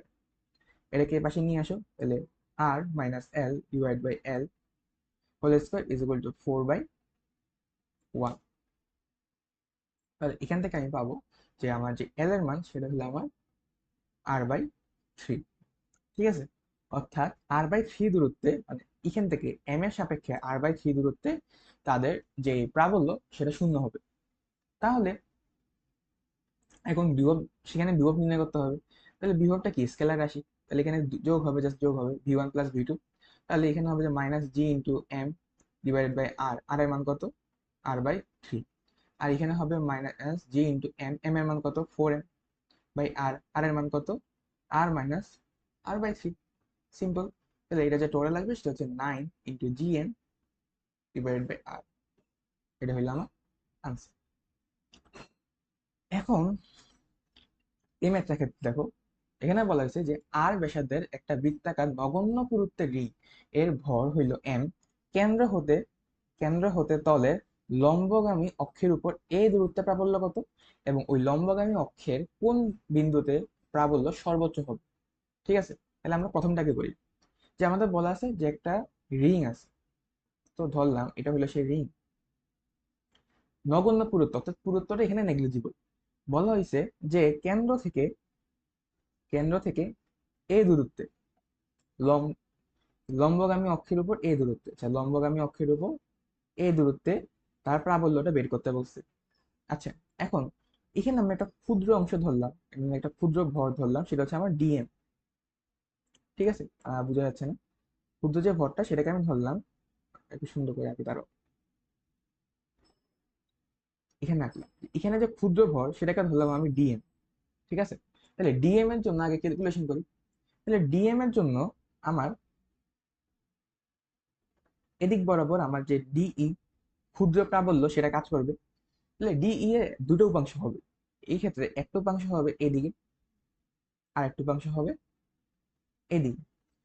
আমি যদি এটাকে থিটা ধরি, হ্যাঁ এটাকে আমি একটু এখানে লিখি এই দূরত্ব, আর এটাকে যদি আমি থিটা ধরি, তাহলে এই অংশটা হবে আমার ডিই সাইন থিটা, আর এই অংশটা হবে আমার ডিই কস থিটা। ঠিক আছে, এখন সেম ক্ষুদ্রভর এদিকেও আছে না, তাহলে ওর জন্য ডিই এদিকে কাজ করবে এবং ওরও দুটো উপাংশ হবে, একটা হলো ডিই সাইন থিটা আর একটা হলো ডিই কস থিটা। এখন এই যে এই পাশে ডিই সাইন থিটার সাথে এই পাশে ডিই সাইন থিটাটা কাটাকাটি চলে যাবে। তাহলে সবগুলা ডিই কস থিটা ইন্টিগ্রেট করলে আমি এখানে টোটাল যেই প্রাবল্য সেটা পেয়ে যাব। ইজি ব্যাপার। এখন আমি জাস্ট ইন্টিগ্রেট করি, সেটা হইলো এখানে আমার পুরার যে প্রাবল্য সেটা হবে integration of dE cos theta. এখন আমাকে লিমিট বসাতে হবে। লিমিট বসানোর আগে আমাকে ভেরিয়েবল সেট করতে হবে, কারণ ভেরিয়েবলের উপর লিমিট ডিপেন্ড করে। এখন এখানে থিটাটা কি কোনো ভেরিয়েবল হবে? থিটাটা কোনো ভেরিয়েবল হচ্ছে না, কারণ থিটাটা ফিক্স। এদিকে থিটা যা, এদিকে থিটাটা, সব দিকে থিটাটা কি সেম, কারণ আমার দূরত্বটাই সেম। তাহলে আমি cos থিটাকে যদি আমি ভেঙে লিখি, সেটা হলো আমার ডিই ইন্টু cos থিটাকে এখানে লিখলে, হয় a বাই এক্স। ঠিক আছে, আমি ধরলাম এই অংশটা হলো এক্স, ধরার জন্য ধরলাম যে এই যে দূরত্বটা সেটা হলো এক্স। এখন ডিই, ডিইটা লিখতে হবে জি এম বাই আর। এখন জি ইন্টু এম, এম কত, ডিএম ক্ষুদ্র ভর, dm divided by R square. এখন আর কত, x square, x square into a by x. ঠিক আছে, তাহলে আমার এখানে এক্সও কিন্তু ধ্রুবক, কারণ সব ক্ষেত্রে এক্স এর মানটা কিন্তু সেম, তুমি যে দিকে যাও না কেন তো এক্স এর যে মানে মানটা সেটা সেম হবে, কারণ এখানে আমার এ এর মানটা ফিক্স, তাহলে দূরত্বটা সেমই আছে। ঠিক আছে, তাহলে আমি সবগুলোকে বের করে আনি যেগুলো ধ্রুবক, তাহলে জি, এ আর এক্স কিউব এগুলো কি ধ্রুবক। এটাকে এখানে ইন্টিগ্রেশন করতে হবে কাকে, জাস্ট ডিএম কে। তাহলে ডিএম কে ইন্টিগ্রেশন করলে আমরা টোটাল যেই মাস সেটা পাবো। তাহলে টোটাল মাস কত, বড় হাতের এম, তাহলে G M A divided by x cube. এখন এক্স এর মানটা আমাকে বসাতে হবে, এক্স কি, এটা যদি এ হয়, এটা যদি তার রেডিয়াস আর হয়, তাহলে এক্স হলো root over A square plus R square, পিথাগোরাসের সূত্র। তাহলে এখান থেকে আমরা লিখতে পারি যে G M A divide by root over A square plus R square cube, বা G M A divided by A square plus R square 3/2। ঠিক আছে, তাই আমি আরেকবার বলি এখানে কি করছি। প্রথমে আমি দেখলাম এখানে আমি একটা ক্ষুদ্র ভর নিলাম, ক্ষুদ্র ভরের জন্য আমি দেখলাম, বড় করি দাও, ক্ষুদ্র ভরের জন্য আমি দেখলাম যে এখানে ডিইটা এদিক বরাবর কাজ করতেছে, তাহলে ডিই দুটো উপাংশ হবে, একটা ডিই সাইন থিটা, একটা ডিই কস থিটা, আমি দেখে থিটা ধরলাম। তাহলে ডিই সাইন থিটা এদিকেরটা আর ওই দিকেরটা কাটাকাটি চলে যাচ্ছে, কারণ ওই দিকে একটা ক্ষুদ্র ভর আছে, ওই ক্ষুদ্র ভরের একটা ডিই আছে আর ডিই সাইন থিটা উপাংশ আছে। তাহলে এদিকে ডিই সাইন থিটা উপাংশ আর এদিকে ডিই সাইন থিটা উপাংশ কাটাকাটি চলে যাবে। তাহলে আমার কেন্দ্রের দিকে আসা সবগুলা ডিই কস থিটা ইন্ডিকেট করলেই, সবগুলা ডিই কস থিটা ইন্ডিকেট করলেই আমার যে ভ্যালু সেটা চলে আসে। ঠিক আছে, আর ইন্টিগ্রেশনটা করলাম, এখানে cos থিটার মান বসাইলাম, কি cos থিটা জাস্ট ত্রিকোণমিতি অ্যাপ্লাই করলাম, ভূমি বাই অতিভুজ সেটা হলো a বাই এক্স। এখন ডি এর মানটা নির্ণয় করতে হবে, ডি কি, G M divide by R square, এটা হলো আমার ই এর সূত্র, জি জি এর জায়গায় আছে, এম এর জায়গায় হবে ক্ষুদ্র ভর এম, আর আর স্কোয়ার জায়গায় হবে তাদের মাঝখানে যে দূরত্ব এক্স সেটা এক্স স্কোয়ার। এখন এক্স এর মানটা তো ধ্রুবক, কারণ এক্স এর মানটা চেঞ্জ হচ্ছে না, তাহলে এক্স এর মান যখন ধ্রুবক তখন আমরা এটাকে বের করে নিয়ে আসছি ধ্রুবক গুলাকে, আর ডিএম কে ইন্টিগ্রেট করছি। ডিএম কে ইন্টিগ্রেট করলে আমরা পুরা যে ভর বড় হাতের এম সেটা পাবো, এবং এক্স এর মানটা আমরা পিথাগোরাস ইউজ করছি, এখানে পিথাগোরাস ইউজ করে এখানে বসাই দিয়েছি। ঠিক আছে, এখন 2 নম্বরে কি বলছে আমার, বলছে কোথায় প্রাবল্য সর্বোচ্চ হবে। ঠিক আছে, কোথায় প্রাবল্য সর্বোচ্চ হবে। এখন আমি একটা নির্দিষ্ট দূরত্বে প্রাবল্য এটা সূত্রটা কিন্তু পেয়ে গেছি, এখান থেকে ইন্টিগ্রেশন করে, সেটা কি G M A divide by A square plus R square 3/2। তাহলে সেটা আগে লিখি যে E is equal to G M A divided by A square plus R square 3/2। এখন এখানে ভেরিয়েবল কোনটা, দেখো এখানে আরো ধ্রুবক, বাকি সবগুলো ধ্রুবক, ভেরিয়েবল হলো শুধু আমার এই এ। তাহলে আমাকে এর সাপেক্ষে যদি আমি ইন্টিগ্রেট সরি ডিফারেন্সিয়েট করি এই ইটাকে, তাহলে তার সর্বোচ্চ মান বা সরি গুরুমান লঘুমান ওই রিলেটেড একটা কাহিনী করতে পারবো। তাহলে প্রথম ডিফারেন্সিয়েটটা এখানে 0 হবে, তাহলে আমি এটাকে ডিফারেন্সিয়েট করি, তাহলে dE divided by d a is equal to 0 হইতে হবে। তাহলে এটাকে যদি আমি ডিফারেন্সিয়েট করি, তাহলে এখানে এ স্কোয়ার প্লাস আর স্কোয়ার 3/2 হোল স্কোয়ার থাকবে, এবং উপরের আগে এটা বসবে কিভাবে, এ স্কোয়ার আর স্কোয়ার 3/2, এরপর G M M G M A এটাকে সরি জি এম এ এটাকে তোমার ডিফারেন্সিয়েট করতে হবে, তো এটাকে ডিফারেন্সিয়েট করলে আমার আসবে জি এম ইন্টু 1, কারণ জি এম আসবে, কারণ একে এর সাপেক্ষে ডিফারেন্সিয়েট করলে 1 আসবে, মাইনাস এই পুরো অংশটা থাকবে, জি এম এ থাকবে, এবং এই অংশটাকে ডিফারেন্সিয়েট করতে হবে, জাস্ট নর্মাল ডিফারেন্সিয়েট করতেছি কেন, 3/2 into a square plus R square 3/2 minus 1 into 2 is equal to 0। ঠিক আছে, এখন ইজ ইকুয়াল টু 0, তাহলে এই অংশটা ওই পাশে চলে গেলে 0 হয়ে যাবে, থাকে এখানে, এখানে জিএমটা যদি আমি কমন নিই, জিএম যদি কমন নিই আমার বাকি থাকে R square plus A square 3/2 minus 3a² into R square plus A square 1/2 is equal to 0। এখান থেকে আমি R square plus A square 1/2টা কমন নিতে পারি, তাহলে R square plus A square 1/2 যদি আমি কমন নিই, এ থাকে আমার R square plus A square minus 3a square is equal to 0। তো এখান থেকে আমি দেখতেছি যে আমার এই অংশটা কি 0 হইতে পারে, পারে না, এই অংশটা 0 হতে পারে না, কারণ দুইটা বর্গের সমষ্টি কখনো কি 0 হয় না। তাহলে আমার এই অংশটা 0 হবে, তাহলে R square minus 2a square is equal to 0। তাহলে R is equal to, sorry, A is equal to plus minus R divide by √2, অর্থাৎ আর ডিভাইড বাই √2 দূরত্বে ওর যে তীব্রতা, সরি, ওর যে মহাকর্ষীয় প্রাবল্য সেটা সর্বোচ্চ হবে। ঠিক আছে, এটা যদি আমি গ্রাফটা চিন্তা করি, তাহলে গ্রাফটা হয় এমন, ধরো এটা হচ্ছে রিং, এটা হলো আমার লম্বগামী অক্ষ, এবং এখানে এরকম একটা গ্রাফ হয়, সরি,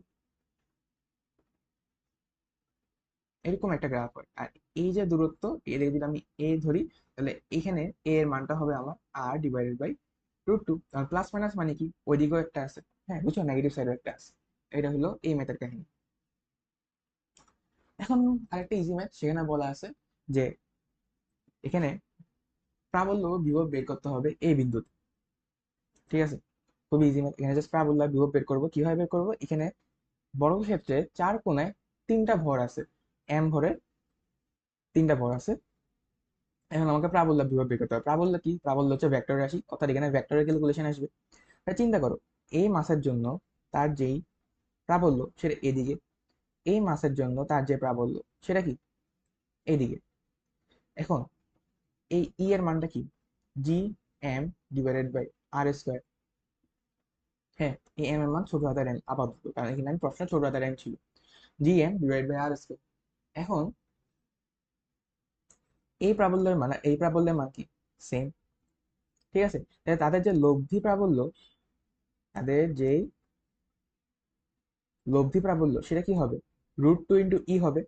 তাহলে এদিকের ক্ষেত্রে আমি যদি এটাকে ই1 দ্বারা প্রকাশ করি, লব্ধিটাকে যদি আমি ই1 দ্বারা প্রকাশ করি, তাহলে ই1 আসবে আমার √2 into GM divide by R square. আর এই ভরের জন্য, এই ভরের জন্য আমার যে ডিস্টেন্স সেটা হচ্ছে আমার √2 আর। ঠিক আছে, তাহলে এখানে প্রাবল্য, এটাকে যদি আমি ই2 দ্বারা প্রকাশ করি, তাহলে সেটা হচ্ছে আমার M GM divided by R square. আর এর মান কত, √2 আর স্কোয়ার, সেটা হচ্ছে আমার GM divided by 2r square. তাহলে টোটাল যেই লব্ধি সেটা কিন্তু একই দিকে ক্রিয়ারত। তাহলে টোটাল যে লব্ধি, এটাকে যদি আমি ই দ্বারা লিখি, ই হইল ই1 প্লাস ই2। তাহলে ই1 এর মান কত, √2 GM by R square plus GM divide by 2r square.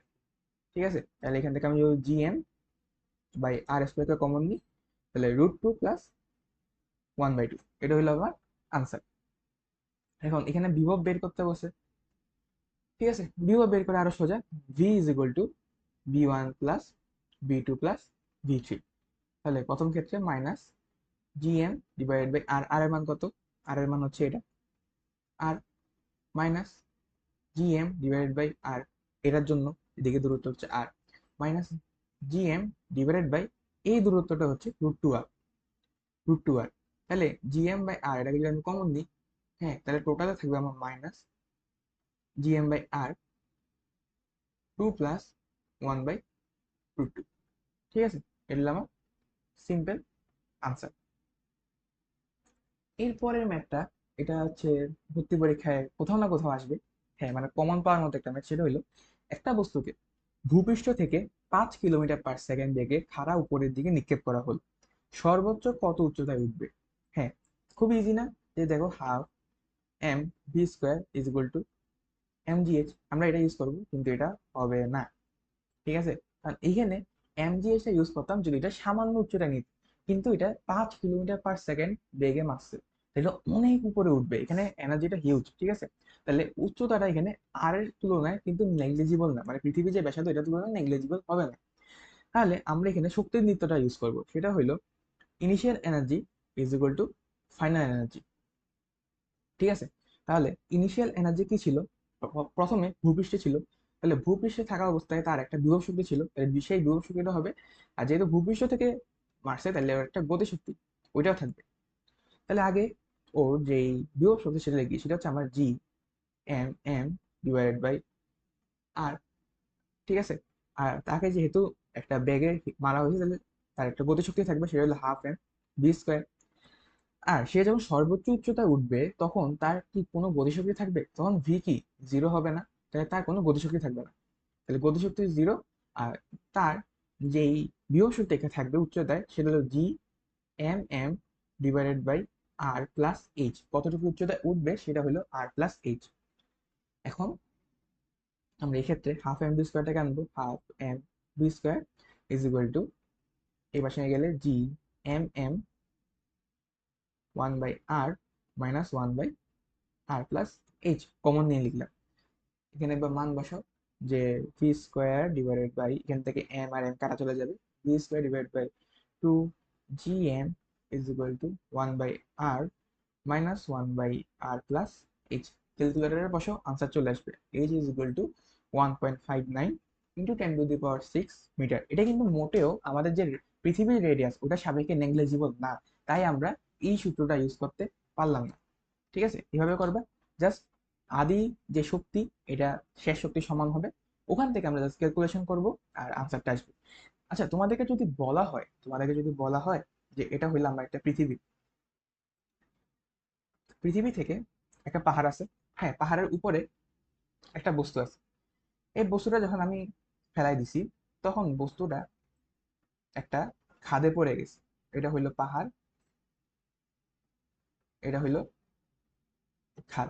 তো খাদের ভিতরে পড়ে গেছে, একটা মানে উচ্চতা দেওয়া থাকবে, খাদের একটা গভীরতা দেওয়া থাকবে, পাহাড়ের একটা উচ্চতা দেওয়া থাকবে, তাহলে এখান থেকে এখানে পড়ে গেছে। তাহলে আমরা যদি আমাদেরকে বলা হয় যে পড়ার সময় তার ইয়া মানে গতিশক্তি কত ছিল বা ব্যাগ কত ছিল, তাহলে এখানেও ইনিশিয়াল এনার্জি আর ফাইনাল এনার্জি এটা হিসাব করতে হবে, বুঝছো? আমরা মানে পৃথিবী, আমরা যখন এখানে থাকবো তখন ইনিশিয়াল এনার্জি গুলো হিসাব করব পৃথিবী পৃষ্ঠের বাইরের অবস্থা থেকে, আর যখন ভিতরে থাকবো তখন ফাইনাল এনার্জি গুলো হিসাব করবো পৃথিবী পৃষ্ঠের ভিতর থেকে। ঠিক আছে, এই জিনিসগুলো একটু মনে রেখো, কারণ সব ক্ষেত্রে তো আর ম্যাথ করে দেখানো সম্ভব না, কিছু কিছু জিনিস বলে দিতে হয়, নিজে থেকে একটু করতে হবে। ঠিক আছে। আচ্ছা, তো এরপর একটা হইলো যে একটা বস্তুকে 2 কিলোমিটার পার সেকেন্ড বেগে পৃথিবী কোনো পৃষ্ঠ থেকে নিক্ষেপ করা হইলো, মঙ্গল গ্রহ থেকে নিক্ষেপ করছে, তারপরে মঙ্গলের কথা বলা আছে। মঙ্গলের বায়ুমণ্ডলের কারণে তার গতিশক্তি 20% অপচয় হবে, তাহলে এটা কত উচ্চতায় উঠবে? তাহলে ইনিশিয়াল ইনিশিয়াল এনার্জি আর ফাইনাল এনার্জি কি হবে? এনার্জি সমান হবে, তাহলে initial energy is equal to final energy. এবার ওয়েস্ট হয়েছে না কিছু, সরি, কিছু তো ওয়েস্ট হয়েছে, ওই ওয়েস্ট আমাকে বিয়োগ করতে হবে। হ্যাঁ, তাহলে ইনিশিয়ালি আমার যে টোটাল এনার্জি সেটা কি ছিল? তার একটা গতিশক্তি ছিল হাফ এম বি স্কোয়ার, কারণ 2 কিলোমিটার পার সেকেন্ড থেকে মাস হিট মানে এটাকে ছোড়া হয়েছিল, half m b square, minus তার একটা বিভব শক্তি ছিল, সেই বিভব শক্তিটা কি? পৃষ্ঠের বিভব শক্তি, G M M divided by R, minus কিছু তো ওয়েস্ট হয়েছে তাই না, সে ওয়েস্টটা কি? গতিশক্তির 20%, তাহলে 0.2 into half m b square is equal to final যে এনার্জি সেটা কতটুকু উচ্চতা উঠবে, উঠার পর তার কি কোনো গতিশক্তি থাকবে? থাকবে না, জিরো। মাইনাস তার একটা বিভব শক্তি থাকবে, বিভব শক্তি কি? G M M divided by R plus h. এই ইকুয়েশনটা লিখতে পারলে ম্যাথ শেষ। ঠিক আছে, এবার এখান থেকে সবখান থেকে আমার যে এম এর মান সেটা চলে যাবে, ছোট হাতের এম এর মান, ছোট হাতের এম এর মান, ছোট হাতের এম এর মান, ছোট হাতের এম এর মান চলে গেছে। এখান থেকে আমাকে জাস্ট এই এইচ এর মানটা বের করতে হবে, এই এইচ এর মানটা আমাকে বের করতে হবে, মান বসাবা, এইচ এর মানটা বের করবা। ঠিক আছে, এটা আমি আর দেখাই না দিই, জাস্ট ক্যালকুলেশন, ক্যালকুলেশন তোমাদের নিজে থেকে করতে হবে, ইকুয়েশনটা লিখে শিখাই দিচ্ছি। এখন বলা হইলো যে মুক্তি বেগে 4 গুণ বেগে যদি আমি নিক্ষেপ করি তাহলে আমার অসীমে বেগ কত হবে? আচ্ছা, তো মুক্তি বেগে 4 গুণ বেগে যদি আমি নিক্ষেপ করি তাহলে অসীমে তার বেগ বের করতে হবে। ঠিক আছে, তো এই ক্ষেত্রেও আমরা শক্তি নিত্যটা ইউজ করবো, তাহলে ইনিশিয়াল যে এনার্জি সেটা হবে আমার ফাইনাল এনার্জি সমান। ঠিক আছে, আর ফাইনাল এনার্জিতে আমার কি কি থাকবে? সরি, আগে দেখি ইনিশিয়ালে কি কি আছে। তাহলে তার একটা তার একটা প্রথমে বিভব শক্তি থাকবে, পৃষ্ঠে যে বিভব শক্তি সেটা, কারণ পৃষ্ঠ থেকে তো আমি মানে ছুটতেছি, G M M divided by R এবং তার যে একটা ভ্যালো সরি তার একটা ভেলোসিটিতে মারছে, তাহলে তার একটা গতিশক্তি থাকবে হাফ এম ভি স্কোয়ার। আর ভি স্কোয়ারটা কি? 4 গুণ মুক্তি বেগের 4 গুণ, তাহলে 4 VE square is equal two, তাকে যখন অসীমে পাঠানো হয়েছে তখন তার বিভব শক্তি কি? GMM divide by infinity. হ্যাঁ, সেটা তো এমনি 0।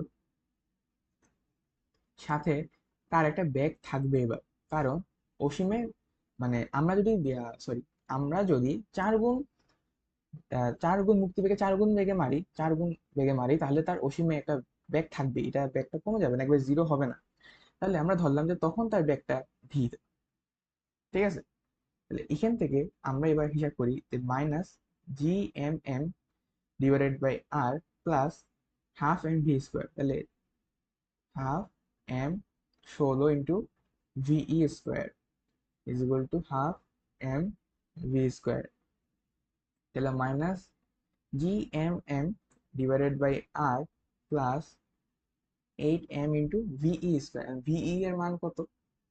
ভিই এর মান হলো আমার √2GM/r, তাহলে 2GM/r is equal to half M V square, তাহলে -GMM divided by R plus 16 GMM divided by r is equal to half M V square. ঠিক আছে, তাহলে এখান থেকে আমার আসবে একটা চলে গেলে 15 GMM divided by r is equal to half M V square. ঠিক আছে, ঠিক আছে, তাহলে এখান থেকে যদি আমরা দুইটা গুণ করি তাহলে এখানে হবে 30 GMM divided by r is equal to m V square. তাহলে এখানে এম আর এম কাটা চলে যাবে, তাহলে এম আর এম কাটা চলে যাবে, তাহলে GM এর জায়গায় আমরা কি লিখতে পারি? আমরা বলছিলাম যে GM এর জায়গায় লিখতে পারি আমরা 30 × GR square divided by r is equal to v square. তাহলে এখান থেকে লিখতে পারি যে v is equal to √30 GR। ঠিক আছে, এটা হলো আমাদের আনসার। এর পরের ম্যাথে দেখি। এই পরের ম্যাথে আমাদেরকে বলা আছে যে পৃথিবী ও চাঁদের ভর ও ব্যাসার্ধ যথাক্রমে M1 R1 ও M2 R2, কেন্দ্রের মধ্যবর্তী দূরত্ব যদি আর হয়, তাহলে মানে এদের কেন্দ্রের মধ্যবর্তী দূরত্ব যদি ডি হয়, তাহলে তাদের দূরত্বের মধ্যবিন্দু হতে মুক্তিবেগ কত? ঠিক আছে, এবং এই ক্ষেত্রেও আমরা সেম ভাবে শক্তি নিত্যতা ইউজ করব, যে আগের এনার্জি সমান পরের এনার্জি, ইনিশিয়াল অবস্থা এনার্জি ফাইনাল অবস্থা এনার্জি। এখন দেখো, এটা হইলো আমাদের পৃথিবী, এটা হইলো আমাদের মুন, তাদের মাঝখানে যে ডিস্টেন্স সেটা হলো আমার ডি, এবং এখান থেকে মধ্যবিন্দু থেকে আমরা একটা ভ্যালোসিটিতে পাঠাবো যাতে এটা অসীমে চলে যায়। ঠিক আছে, আর সেই ভ্যালোসিটিটি আমাকে বের করতে হবে, মুক্তিবেগ। তাহলে এখানে মানে আদি অবস্থা এখানে কি কি আছে? পৃথিবীর জন্য একটা বিভব শক্তি আছে, চাঁদের জন্য একটা বিভব শক্তি আছে, এবং সাথে একটা গতি শক্তি আছে। তাহলে এটা লিখতে হবে আগে, তাহলে -GM, হ্যাঁ GM, এমটা কি? পৃথিবীর যে ভর সেটা, তাহলে এম হবে না, সেটা হচ্ছে আমার M1 ইন্টু এম, বস্তুর ভর ধরলাম M, divided by R square. আর কত? পুরা যে ডিস্টেন্স সেটা হচ্ছে ডি, তাহলে এতটুকু ডিস্টেন্স কি হবে? D/2, এদিকে হবে D/2, যেহেতু মধ্যবিন্দু বলছে, তাহলে D/2, সরি স্কোয়ার হবে না, এটা তো বিভব শক্তি, D/2 minus G into M2, চাঁদের ভর M2 ইন্টু বস্তুর ভর M divided by D/2 plus half M V square, বস্তুর যে গতিশক্তি সেটা ইজ ইকুয়াল টু কি? 0, কারণ কোনো গতিশক্তি থাকবে না, কোনো বিভব শক্তিও থাকবে না অসীমে। তাহলে সেক্ষেত্রে আমার এই এম গুলা কাটা চলে যাবে, এম এম এম চলে গেছে, তাহলে এই যে মাইনাস গুলো এটা আবার বেশি নিয়ে যায়, তাহলে half v square is equal to G M1 divided by D/2, তাহলে টুটা উপরে উঠে যায়, plus 2 GM2 divided by D, এই দুটো ওইদিকে চলে গেলে তাহলে v is equal to 4G divided by d into M1 plus M2 root, তাহলে √4G divided by d into M1 plus M2। এটা কিন্তু আমির হোসেন স্যারের বইয়ের একটা ম্যাথ, সো ইম্পর্টেন্ট। এরপর বলা হইল, এরপর বলা হইল যে দুটা গ্রহ আছে, তারা আপাতত ডি দূরত্বে আছে। তাদের কেন্দ্র থেকে কেন্দ্রের দূরত্ব হইল ডি। একটা হইলো 2m মাস, একটা হইলো m মাস। যখন তাদের মধ্যবর্তী দূরত্ব d/2 হবে, তখন বেগ কত হবে? ঠিক আছে, মধ্যবর্তী দূরত্ব d/2, তখন বেগ কত হবে? এখন আমরা তখন তো মানে কলিশনটা ঘটেনি, ঠিক আছে। তো এখন কথা হইলো, আমি যদি এখানে আদি গতিশক্তি, সরি আদি শক্তি ইজ ইকুয়াল টু শেষ শক্তি, টোটাল শক্তি, এটা যখন ইউজ করতে যাব, তাহলে আদিতে আদিতে একটা বিভব শক্তি থাকবে। হ্যাঁ, ধরলাম এটাকে আমি রেফারেন্স ধরলাম, এটাকে রেফারেন্স ধরে এটার বিভব শক্তিটা আমি বের করতেছি। ঠিক আছে, টোটাল যে এনার্জি সেটা আগে। তাহলে minus G into 2m into M divided by d, এটা হইলো প্রথমে যে বিভব শক্তি সেটা। এরপরে বিভব শক্তিটা হবে কত? d/2 দূরত্বে চলে আসবে। তাহলে G into 2m M divided by d/2, এটাকে রেফারেন্স ধরে করতেছি, মানে এটার জন্য ওর উপর যে বিভব শক্তি বা ওর যে বিভব শক্তি সেটা হিসাব করতেছি। এখন গতিশক্তি লাগবে না? হ্যাঁ, কারণ তখন তো একটা মানে ওরা তো কাছাকাছি আসা শুরু হয়েছে, তো তোদের একটা ব্যাগ থাকবে না, যেহেতু ট্রাভেল করে আসছে। তাহলে এটার গতিশক্তি ধরলাম half into 2m into v1 square, আর এটা গতিশক্তি ধরলাম half into m into v2 square. এখন v1 আর v2 এর একটা মান লাগবেই, বা মান না লাগুক, একটা কমন ইকুয়েশন লাগবে যাতে আমি মানে একটা ভ্যালু বের করতে পারি। ঠিক আছে, আচ্ছা, তাহলে তুমি দেখো, সংঘর্ষ হয়েছে? হয় নাই। কিন্তু এখানে কোনো এক্সটার্নাল ফোর্স কাজ করছে? করে নাই। তাহলে তাদের ভরবেগের সমষ্টি কি একই থাকবে না? একই থাকবে। তাহলে তাদের আদি অবস্থায় তাদের যে ভরবেগের সমষ্টি, তাদের শেষ অবস্থায় ভরবেগের সমষ্টি একই হবে। তাহলে আদি অবস্থায় তাদের কোনো ব্যাগই ছিল না, তাহলে ভরবেগের সমষ্টি কি? জিরো। আর শেষ অবস্থায় ওর ব্যাগ হচ্ছে v1, ওর ব্যাগ হচ্ছে v2, তাহলে 2m v1 plus 2m, sorry, plus m v2। এখান থেকে আমরা পাইলাম, হ্যাঁ, এটা হচ্ছে -v2। কারণ আমি দিকগুলো চিন্তা করব এই কোয়েশ্চেন লেখার ক্ষেত্রে। তাহলে সেখান থেকে আমরা পাবো যে v2 is equal two 2v1। এবং v2 is equal two 2v1 একটা মান এখানে যে কোনো জায়গায় বসাবো, তাহলে সেটা হলো minus G, minus 2g m² divided by d is equal to minus 4g m² divided by d plus m v1 square. তাহলে ধরলাম এটাকে v1 রাখলাম, v1 square plus half m v2 মানে কি? 2v1, তাহলে 2v1 স্কোয়ার। এখান থেকে আমার v1 এর মান আসবে, সেই v1 এর মানটা হইলো, √/2 gm divided by 3d। Calculation করবা, এটা এটা আমি করে দিলাম না, জাস্ট ক্যালকুলেশন করবা, আনসার এটা আসবে। তাহলে v1 এটা আসলে আমার v2 হবে এটা দ্বিগুণ, তাহলে 2 into 2gm divided by 3d। বুঝছো কাহিনী? প্রথমে কি করলাম, আমরা আদি গতি, সরি আদি শক্তি সমান শেষ শক্তি, ইনিশিয়াল অবস্থা এনার্জি, ফাইনাল অবস্থা এনার্জি, এটা লিখবো। তাহলে ওইটার জন্য আমার এটাকে রেফারেন্স ধরলাম, এটাকে রেফারেন্স ধরার কারণে ওর যে বিভব শক্তি সেটা লিখলাম, ওর যে শেষে মানে শেষ গতি শক্তি, সরি ফাইনাল অবস্থায় ওর যে বিভব শক্তি সেটা লিখলাম। এবার ওরও একটা ব্যাগ আছে, ওরও একটা ব্যাগ আছে, তাহলে দুইটা গতিশক্তিও হবে। এবং ওই দুইটা গতিশক্তির জন্য আমার আরেকটা ইকুয়েশন লাগতো যাতে ওদের মাঝখানে একটা রিলেশন থাকে। তো সেই রিলেশনটা বের করার জন্য আমরা ভরবেগের সংরক্ষণশীলতা ইউজ করছি, কারণ এখানে কোনো প্রকার এক্সটার্নাল ফোর্স কাজ করে নাই। তাহলে এক্সটার্নাল ফোর্স কাজ না করলে তাদের ভরবেগ সংরক্ষণ অবস্থায় থাকবে, সংরক্ষিত থাকবে। ঠিক আছে, এরপর ক্যালকুলেশন করছি, সেটা আশা করি বুঝার কথা। এরপর আমাদের বলা হয়েছে দুইটা আইডেন্টিক্যাল গ্রহ আছে। ঠিক আছে, দুইটা আইডেন্টিক্যাল গ্রহ আছে। তো তাদের একটা পৃষ্ঠ থেকে ন্যূনতম কত বেগে হিট করলে এটা অপর গ্রহে পৌঁছাবে। এখন তুমি আমাকে বলো যে ওদের একটা এমন পয়েন্ট থাকবে যেখানে তাদের তীব্রতা, প্রাবল্য সমান হবে, প্রাবল্য জিরো হবে। এই পয়েন্ট, ধরো এমন একটা পয়েন্ট থাকবে যেখানে প্রাবল্য কি হবে? জিরো হবে। তাহলে আমি যদি এতটুকুই আনতে পারি, তাহলে এখান থেকে বাকি পথটা এই গ্রহ নিজে টেনে নিবে। হ্যাঁ, তাহলে আমাকে এনে হবে বস্তুটা পৃষ্ঠ থেকে এখানে আনতে হবে। বোঝা গেল? যাতে এখানে আনার কারণে বাকি কাজটা আরেকটা গ্রহ অটোমেটিক করে, আমার আর কোনো কাজ করার দরকার না পড়ে। তাহলে ন্যূনতম ওই ব্যাগটাই আমাকে বের করতে হবে। তাহলে তুমি আমাকে বলো যে এই দুইটা গ্রহ আইডেন্টিক্যাল, তাহলে তাদের প্রাবল্য জিরো হবে কোথায়? প্রাবল্য জিরো হবে 5r দূরত্বে। ঠিক আছে, তাহলে এখন আমি যদি আবার লিখি যে ইনিশিয়াল অবস্থায় তার যে টোটাল এনার্জি, ফাইনাল অবস্থায় তার টোটাল এনার্জি কি হবে? সেম হবে। তাহলে ইনিশিয়াল অবস্থায় তার এই গ্রহের জন্য আগে চিন্তা করো যে এই গ্রহে তার কি কি মানে এনার্জি আছে। তাহলে এই গ্রহের জন্য তার একটা বিভব শক্তি আছে, সেটা কি?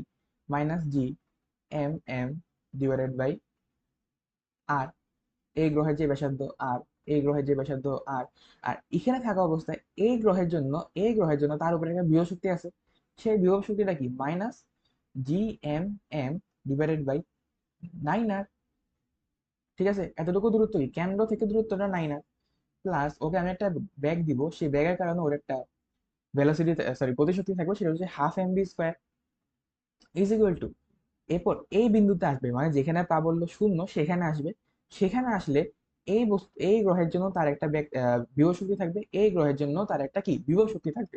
তো সেই বিভব শক্তিটা হচ্ছে -G m divided by 5r। এখন দেখো 5r কি দুটার জন্যই না, তাহলে এখানে কি হবে? একটা 2 হবে। মানে দুইটাই তো থাকবে, দুইটাই তো 5r মানে দুইটার জন্য তো সেমই মান আসবে, তাহলে দুই দ্বারা গুণ করে দিলাম ডাইরেক্ট। তাহলে এখান থেকে আমাকে ভেলোসিটি বের করতে হবে। তাহলে আমি 12 mv² কে এই পাশে রাখলাম।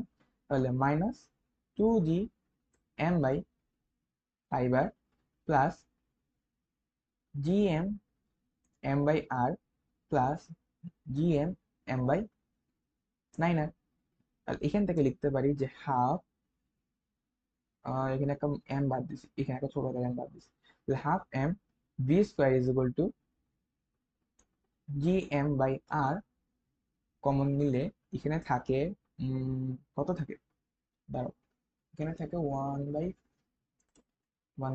তাহলে এখানে থাকে আমার 1, এটার জন্য 1 প্লাস 1/9, 1/9 এটা হচ্ছে -2/5। ঠিক আছে, তাহলে এখান থেকে আমার যেই বি এর মান সেটা আসতেছে, এখানে একটা 2 গুণ হবে, তাহলে এরপর রুট হবে। ঠিক আছে, এবার এখানে এম আর ই এমতে কাটা চলে যাবে, তাহলে সেটা হচ্ছে আমার 2g m/r ইন্টু 32/45। ঠিক আছে, এটা হলো আমার আনসার। আশা করি বুঝছো। ইনিশিয়াল অবস্থায় টোটাল শক্তিগুলা বের করবা, ফাইনাল অবস্থায় টোটাল শক্তিগুলা বের করবা, যা আসবে তাই আনসার। হ্যাঁ, এত আগে পরে ভাবতে হবে না। এরপর এরপর এই যে ম্যাটটা, এখানে আমার তিনটা ভর আছে। হ্যাঁ, সেম মানের ভর। তো তারা কি করতেছে? ঘুরতেছে, ঘুরতেছে, তারা ঘুরতেছে। ঘুরার কারণে তাদের মাঝখানে একটা গতিশক্তি আছে, তাদের একটা বিভব শক্তি আছে, সবকিছুই আছে। তাহলে আমাদের আমাদের বলা হলো যে এই যে পুরো সিস্টেমটা, এটাকে ডিসমেন্টাল করতে হবে, অর্থাৎ মানে শক্তি প্রয়োগ করে সবগুলোকে আলাদা করে দিতে হবে। ঠিক আছে, তাহলে আগে দেখো যে তার গতি শক্তিগুলো বের করতে হবে, তার বিভব শক্তিগুলো বের করতে হবে। ঠিক আছে, এখন এখন সেটা হইলো উম, যে এখানে এদিক বরাবর যে ফোর্স Fg1, আর এদিক বরাবর আরেকটা ফোর্স আছে Fg2, অর্থাৎ এই বলের জন্য, সরি, এই বস্তুর জন্য ওর উপর যে ফোর্সটা এটা এদিকে, এই বস্তুর জন্য ওর যে ফোর্সটা এটা এদিকে। আমরা একটা বস্তুর জন্য আগে কাজ করি। তাহলে আমার Fg1 সেটা হইলো G m² divided by d²। যেহেতু একই রকম ভর তাহলে আমি একসাথে কি m² লিখে দিলাম। ঠিক আছে, এখন ধরো তারা এদিক বরাবর ক্রিয়া করবে। হ্যাঁ, এটা যদি থিটা হয়, এটাও থিটা হবে, সেম। কারণটা কি? সমকোণী ত্রিভুজ, সরি সমবাহু ত্রিভুজ। পুরোটা কি 60 ডিগ্রি, পুরোটা কি 60 ডিগ্রি। আর এই দুটাই যেহেতু সমমানের বল, তাহলে তাহলে কি কোণের সমদ্বিখণ্ডক দিয়ে যাবে। হ্যাঁ, ভেক্টরে পড়ছিলাম, কোণের সমদ্বিখণ্ডক দিয়ে যাবে। তাহলে Gm²/d², তাহলে এখানে টোটাল যে ফোর্স সেটা হচ্ছে আমার 2f cos θ, অর্থাৎ 2f মানে 2fg cos θ, 2fg into cos 30 degree, কারণ পুরো একটা সমবাহু ত্রিভুজের জন্য এটা 60 ডিগ্রি, তাহলে তার অর্ধেক কত? 30 ডিগ্রি। কিন্তু 2 × FG এর মান কত? GM² divide by D² into cos 30, cos 30 এর মান কত? √3/2। তাহলে এখান থেকে 2 কাটা চলে যাবে, তাহলে এখানে থাকবে √3 GM² ডিভাইডেড বাই D²। এই যে এই বলটা কিসের যোগান দিচ্ছে? হ্যাঁ, এই যে লব্ধি বলটা, এটা কিসের যোগান দিচ্ছে? এটা যোগান দিচ্ছে তার যেই কেন্দ্রমুখী বল সেটা। তাহলে কেন্দ্রমুখী বল mv²/r is equal to √3 GM² divided by D²। এখান থেকে আমার আর এর মানটা বের করতে হবে। আর কি? মানে যেই অক্ষের সাপেক্ষে ঘুরতেছে ওই অক্ষ পর্যন্ত দূরত্ব। এখন এটা যদি আমার, ধরো ধরো এটা হইলো আমার সমবাহু ত্রিভুজটা, এটা হইলো আমার আর এর মান। হ্যাঁ, এটাকে তো এখানে কেন্দ্র করে ঘুরবে। তাহলে আমাকে বলো, এটা যদি 30 ডিগ্রি হয়, যেহেতু পুরোটা 60 ডিগ্রি, তার অর্ধেক হইলেও 30 ডিগ্রি, আর এটা যদি D/2 হয়, তাহলে এখান থেকে আমি লিখতে পারি না যে cos 30 degree is equal to D/2 divided by R. এটা যদি আর হয়, তাহলে সেখান থেকে আমি আর এর মানটা পাই যে D/2 ডিভাইডেড বাই √3/2। ঠিক আছে, D/2 ডিভাইড বাই √3/2, এখান থেকে পাই D/√3। এবার এই D/√3 আমি যদি এখানে বসাই, তাহলে এখান থেকে একটা টাইম চলে যাবে, তাহলে V² ডিভাইড বাই D/√3, তাহলে √3টা উপরে উঠবে, সমান √3 GM ডিভাইড বাই D²। এখান থেকে আমরা পাই যে V² is equal to GM divided by D। তাহলে আমরা এখানে ব্যাগের মানটা বের করলাম। তাহলে এখন টোটাল এনার্জিটা বের করতে হবে। ঠিক আছে, এখন প্রত্যেকটার জন্য আমাকে বলো যে প্রত্যেকটার জন্য তার যে বিভব শক্তি সেটাও আগে বের করে রাখতে হবে। ঠিক আছে, তো প্রথমে ইপি যদি বের করি, এটাকে 3 দ্বারা গুণ করবো, কারণ প্রত্যেকটার জন্য বিভব শক্তির মান কি হবে? সেম হবে। এটা হইলো GM² ডিভাইডেড বাই D। এখন কথা হলো, এই সিস্টেমের যে বিভব শক্তি সেটা 3GM² ডিভাইড বাই D কি হবে? এখানে মাইনাস হবে, কিভাবে হইলো সেটাকে বলি। যে প্রথমে তুমি প্রথমে একটা বস্তু তুমি দিকে রাখলা। হ্যাঁ, কোনো প্রকার কাজ করতেছে বিভব শক্তি? কিছু করতে হয় না। এখন তুমি মেশিন থেকে আরেকটা বস্তু এনে এদিকে রাখলে, তাহলে ওর জন্য GM/R এই পরিমাণ কাজ করতে হবে তোমাকে। ঠিক আছে, GMM/R এই পরিমাণ কাজ করতে হবে। এখন তুমি আরেকটা বস্তু যদি এখানে রাখো, তাহলে তার জন্য ওর জন্য একটা কাজ করতে হবে, ওর জন্য একটা কাজ করতে হবে, তখন GMM/R মাইনাস GMM/R এই পুরোটাই আসবে। ঠিক আছে, এই জন্য এই যে পুরা সিস্টেমটা যে বিভব শক্তি সেটা হইলো -3 GM² ডিভাইডেড বাই D। ঠিক আছে, GM² মানে কি? দুটার ভরই তো সেম না, GMM এটাই তো লিখতাম, তো দুটার ভরই সেম, তাহলে স্কোয়ার করে দিয়েছি। তাহলে এখন দেখো টোটাল যে এনার্জি সেটা হইলো ইপি প্লাস ইকে। ইপি এর মান কত? -3 GM² ডিভাইডেড বাই D, আর প্লাস ইকে মানে কি? তিনটার জন্যই ½ mv²। এখন -3 GM² divided by D plus 3 into 1/2 into m into V²। মান কত বের করছি? V² মান বের করছি GM ডিভাইডেড বাই D। তাহলে GM ডিভাইডেড বাই D, এখান থেকে আমরা পাইলাম -3 GM² ডিভাইডেড বাই D প্লাস 3/2 GM² ডিভাইডেড বাই D। তাহলে এখান থেকে আমরা পাবো, এখান থেকে আমরা কত পাবো? মাইনাস, ধরো এখান থেকে আমি ক্যালকুলেট করি, -3/2 GM² ডিভাইডেড বাই D। এটা হলো আমার আনসার, যে এত ইউনিট কাজ আমাকে করতে হবে এই পুরো সিস্টেমটাকে ডিসমেন্টাল করার জন্য, অর্থাৎ ছড়াই দেওয়ার জন্য, একেবারে সবগুলোকে দূরে বাড়িয়ে দিব। ঠিক আছে, আশা করি বুঝছো কি করছি। এটা যদি আমি আবার রিকেপ করি, তাহলে দেখো পুরোটা কি ঘুরতেছে, তাই ঘুরার জন্য একটা বল লাগবে। বল মানে কি? ঘোরার জন্য কেন্দ্রমুখী ফোর্স লাগবে। কেন্দ্রমুখী বল কে যোগান দিচ্ছে? হ্যাঁ, ওকে যে এই দুটা বস্তু আকর্ষণ করতেছে, সে আকর্ষণের লব্ধিটাই কেন্দ্রমুখী বলে যোগান দিচ্ছে। এবার লব্ধিটা বের করছি আমি ভেক্টরের জিনিসপত্র ইউজ পাতি করছি, ভেক্টরের জিনিস ইউজ করছি, এটা বোঝানোর কিছু নেই। এখন ওই জিনিসটা থেকে আমি V² মানটা বের করছি। তাহলে এটা যেহেতু সবগুলাই সমান, সবগুলো আইডেন্টিক্যাল, তাহলে প্রত্যেকটার জন্য ভি এর মান কি হবে? সেম হবে। আর এই পুরো সিস্টেমটার যেই মানে বিভব শক্তি সেটাও বের করছি। কেন? এটাও আমি দেখাইলাম যে -3 কেন। প্রথমে একটা রাখছো ওইটার জন্য কাজ করতে হয়নি, পরে একটা রাখছো ওইটার জন্য একটা কাজ করতে হয়েছে, -gm/r করতে হয়েছে, পরে আরেকটা রাখার জন্য এই দুইটার জন্য কাজ করতে হবে, তখন এখানে -2gm/r টোটাল আসবে -3gm²/d। বুঝছো? তাহলে এরপরে এই দুইটা যোগ করলাম, যোগ করার কারণে টোটাল যে শক্তিটা সেটা বের হলো, তাহলে অতটুকু পরিমাণ কাজ আমাকে করতে হবে। একটু ফাস্ট গেছি ম্যাথটা, কিন্তু আশা করি বুঝছো। হ্যাঁ, একবার নিজের থেকে পড়ে দেখবো তাহলে বুঝবো, এত আমারই কিছুই না। এবার আমাকে বললো যে দেখাও যে স্যাটেলাইটের বেগ 42% বৃদ্ধি করলে গ্রহের চারপাশে আর প্রদক্ষিণ করবে না। তাহলে আমি আগে দেখি যে স্যাটেলাইটের নর্মাল বেগ কি। ভি নর্মাল বেগ কি হয়, সেটা হইলো √/gm/r+h, এটা হলো নর্মাল বেগ। আর আমাদের যে মুক্তি বেগ বলছে আর ঘুরবে না আর প্রদক্ষিণ করবে না, মানে কি গ্রহ ছেড়ে চলে যাবে? তাহলে সেটা হচ্ছে মুক্তি বেগ। মুক্তি বেগটা কি হয়? 2gm/r+h।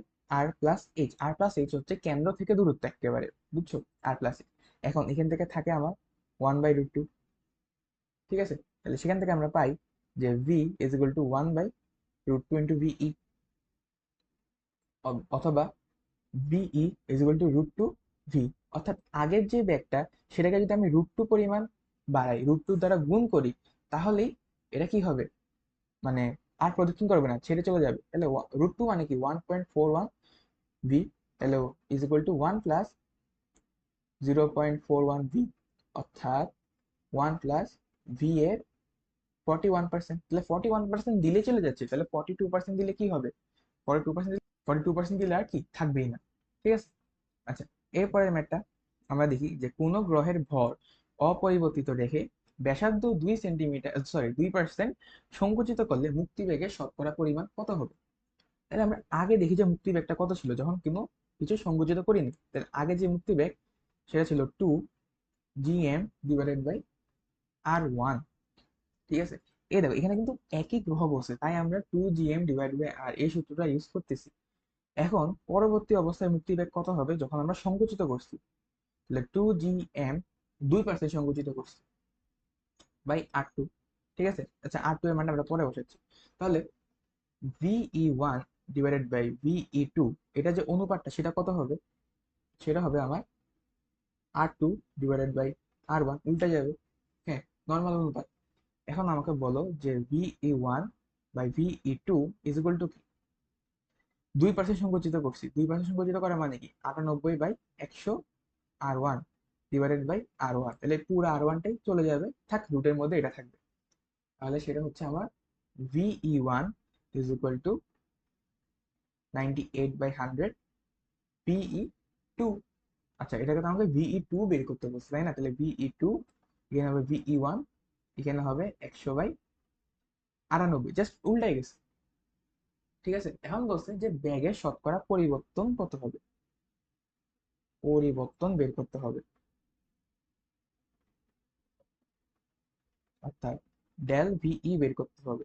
তাহলে ve2 minus ve1 divided by ve1 into 100%।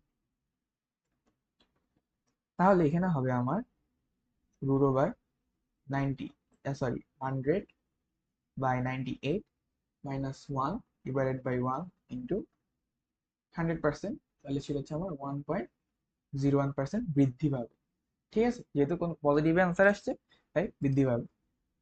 এরপর আমাদের যে ম্যাথটা সেটা বলা হলো যে একটা নিরেট গোলকের পৃষ্ঠ ও কেন্দ্রে বিভবের অনুপাত কত, নিরেট গোলক থেকে ম্যাথটা। তো নিরেট গোলকের সূত্রগুলো আমরা পড়ছিলাম। তো আমরা জানি যে v is equal to -2gm divided by r³ 3r² minus a²। আমরা পড়ছিলাম এই সূত্রটা, ঠিক আছে।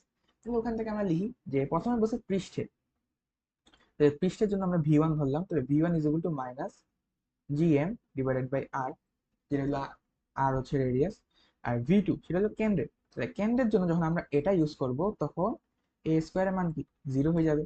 0 হয়ে গেলে থাকে 2gm divided by 2gm divided by আচ্ছা sorry gm divide by 2r³।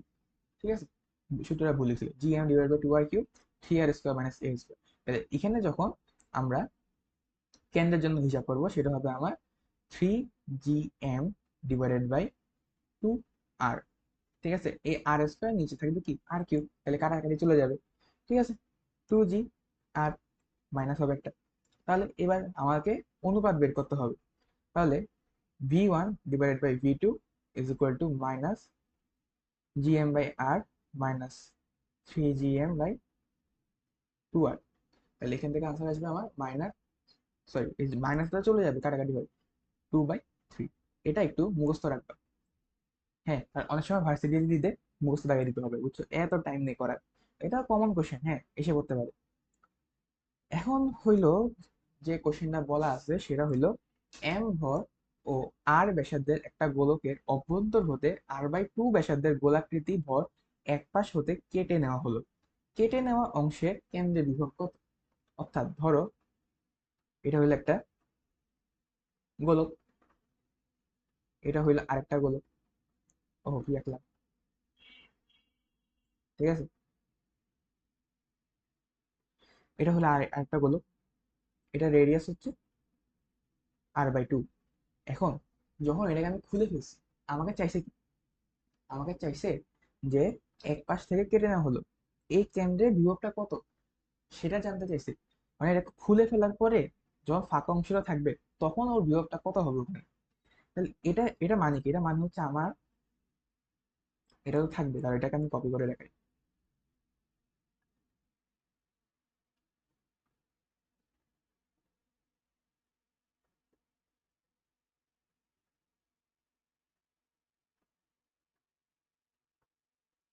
অর্থাৎ এই অংশটা আগে এখানে ছিল, এই যে অংশটা এটা আগে এখানে ভিতরে ছিল, বের করার পর এখানে একটা খালি জায়গা তৈরি হয়েছে না, এই খালি জায়গার ভিতরে বিভবটা কত সেটা আমাকে জানতে চেয়েছে। তাহলে আমি যদি এই টোটাল বিভবটাকে এখানে ভি ধরি, এটাকে যদি আমি ভি ওয়ান ধরি, এটাকে যদি আমি ভি টু ধরি, তাহলে কি আমি লিখতে পারি না যে v is equal to v one plus v two, কারণ বিভব স্কেলার রাশি। ঠিক আছে, আমাকে ভি ওয়ানটাই বের করতে হবে। তাহলে আমি আগে ভিটা বের করি, ভি বের করা সহজ, এটা নিট গোলকের ম্যাথ। তাহলে ভি বের করা যখন সহজ, তাহলে ভি আগে বের করি, সেটা হচ্ছে মাইনাস, সেটা হচ্ছে minus 3gm divided by 2r cube R square minus A square by 3। ঠিক আছে, এখান থেকে আমরা যে minus 3gm divided by 2r cube R square, A স্কোয়ারের মান বসাতে হবে। এ স্কোয়ারের মান কত বলাই আছে যে r/2 ব্যাসার্ধের একটা গোলক খুলে ফেলছি। তাহলে কেন্দ্র থেকে এখানে, কেন্দ্র থেকে এই দূরত্বটা তো করো r/2 না, তাহলে এখানে হবে আমার r² by 2 into r/2 whole square, তাহলে কি r² বাই 4, আর এখানে আছে 3, তাহলে হবে কত 12। তাহলে এখানে আমার আনসারটা আসবে -11/8 ইন্টু gm/r। আচ্ছা, এটা গেল ভি। এবার ভি টু এর মান বের করতে হবে, অর্থাৎ এখানে কেন্দ্রের যে বিভব সেটা বের করতে হবে। তাহলে ভি টু এর মানটা বের করি, v two is equal to minus 3gm divided by 2r cube into r² minus a² by 3। এখন এই ক্ষেত্রে আমার যে a² এটা মান কত 0, কারণ কেন্দ্রে। এবার আমাকে এম প্রাইমের মানটা বের করতে হবে। ঠিক আছে, এম প্রাইমের মানটা আমি কিভাবে বের করবো, সেটা হলো এর যে টোটাল ভর। হ্যাঁ, এবার দেখো আমাকে ছোট একটা ম্যাথ করি। সেটা হলো আমার টোটাল ভর কত ছিল, টোটাল যে আয়তন সেটা ছিল 4/3 পাই r কিউব। ওর ভর ছিল কত এম। তাহলে আমাকে বলো 4/3 pi into r/2 whole cube, এটার ভর কত হবে m divided by 4/3 pi r cube into 4/3 pi r/2 whole cube. ঠিক আছে, ও কি নিয়ম করছে, তাহলে এখান থেকে আমার আসবে m/8। ঠিক আছে, ইজি ম্যাথ, জাস্ট ওই নিয়ম, m/8 আসবে। তাহলে আমার যে ই এম প্রাইম এই এম প্রাইমের মানটা হবে আমার m/8। ঠিক আছে, তাহলে -3gm/8 divided by 2r cube. এবার আর এর মান আমাকে বসাতে হবে, আর এর মান কত r/2 হোল কিউব। তাহলে এখানে আমার যে আলটিমেট আনসার সেটা আমি পাচ্ছি 3/2 gm/r। এটা হচ্ছে আমার কি ভি টু এর মান। তাহলে আমার ভি ওয়ান এর মানটা লাগবে। ঠিক আছে, ভি ওয়ান এর মানটা, তাহলে ভি ওয়ান মানে কি v - v2। এখানে ভি কত 11/8 gm/r, minus minus plus 3/2 GM by R. তাহলে আনসারটা আসবে আমার GM by R into minus 11/8 plus 3/2। এটা হইলো আমার ফাইনাল আনসার। ঠিক আছে, আমি যদি আবার একটু বুঝাই দিই, সেটা হইলো এই পুরো গোলকটার মধ্যে আগে ছোট গোলকটা ছিল, এই ছোট গোলকটা আমি বের করে আনছি। বের করে আনার পর আমার এই খালি জায়গাটার মধ্যে বিভবটা কত সেটা জানতে চাইছে। এখন এই খালি জায়গাটার বিভব যদি ভি 1, এটা যদি ভি আর এটা যদি ভি 2 হয়, তাহলে আমি লিখতে পারি যে v is equal to V 1 plus V 2। এখন এই ভিটা বের করা সহজ। হ্যাঁ, কারণ একটা গোলকের মধ্যে একটা ডিস্টেন্সে গিয়ে, কেন্দ্র থেকে একটা পার্টিকুলার ডিস্টেন্সে আমরা বিভব মাপবো আমাদের নর্মাল সূত্র দিয়ে। এটার ক্ষেত্রে আমরা কেন্দ্রের মধ্যে বিভব মাপবো আমাদের নর্মাল সূত্র দিয়ে। এখানে জাস্ট ঐকিক নিয়ম দিয়ে আমরা এম প্রাইমের মানটা বের করে আনছি। ঠিক আছে, এরপর জাস্ট বিয়োগ করছি। এটাই ছিল এই ম্যাপটার কাহিনী। ঠিক আছে, এরপর বলা হলো সূর্যের চারপাশে পৃথিবীর ঘূর্ণনের জন্য কক্ষপথের ক্ষেত্রফলের মান কত। অর্থাৎ আমাকে বলা হয়েছে যে এই যে উপবৃত্তাকার কক্ষপথে পৃথিবীটা সূর্যকে কেন্দ্র করে ঘুরে, এই পুরো অংশের ক্ষেত্রফলটা কত, আমাকে সেটা জানতে চাইছে। এখন আমরা কেপলারের দ্বিতীয় সূত্রের মধ্যে একটা জিনিস পড়ছিলাম, সেটা হচ্ছে d a divided by dt is equal to L by 2m, যেখানে এল হইল কণিক ভরবেগ আর এম হইল ওই গ্রহের ভর। এখন ডিএ বাই ডিটি হচ্ছে ক্ষুদ্র অংশের জন্য না, মানে একক অংশের জন্য, একক সময়ের জন্য উৎপন্ন ক্ষেত্রফল। এখন আমি যদি পুরাটা চাই, পুরো এরিয়াটা চাই, তাহলে একক সময়ের জন্য উৎপন্ন ক্ষেত্রফলকে পুরা পর্যায়কাল দিয়ে গুণ করতে হবে। ঠিক আছে, আর একক সময়ের জন্য উৎপন্ন ক্ষেত্রফলের মান কত, L/2m। আর পর্যায়কালের মান কত, 365 দিনে পুরা কক্ষপথ ঘুরে আসে, 365 দিনে 24 ঘন্টা হয়, আর প্রতি ঘন্টায় 3600 সেকেন্ড। L/2m এর মানগুলো দেওয়া আছে, দেখো কৌণিক ভরবেগ ও ভরের অনুপাত এটা। তাহলে L/m এটার মান দেওয়া আছে, সেটা হচ্ছে কত, 4.4 ইন্টু 10⁻15 ডিভাইডেড বাই 2 ইন্টু এই অংশটা।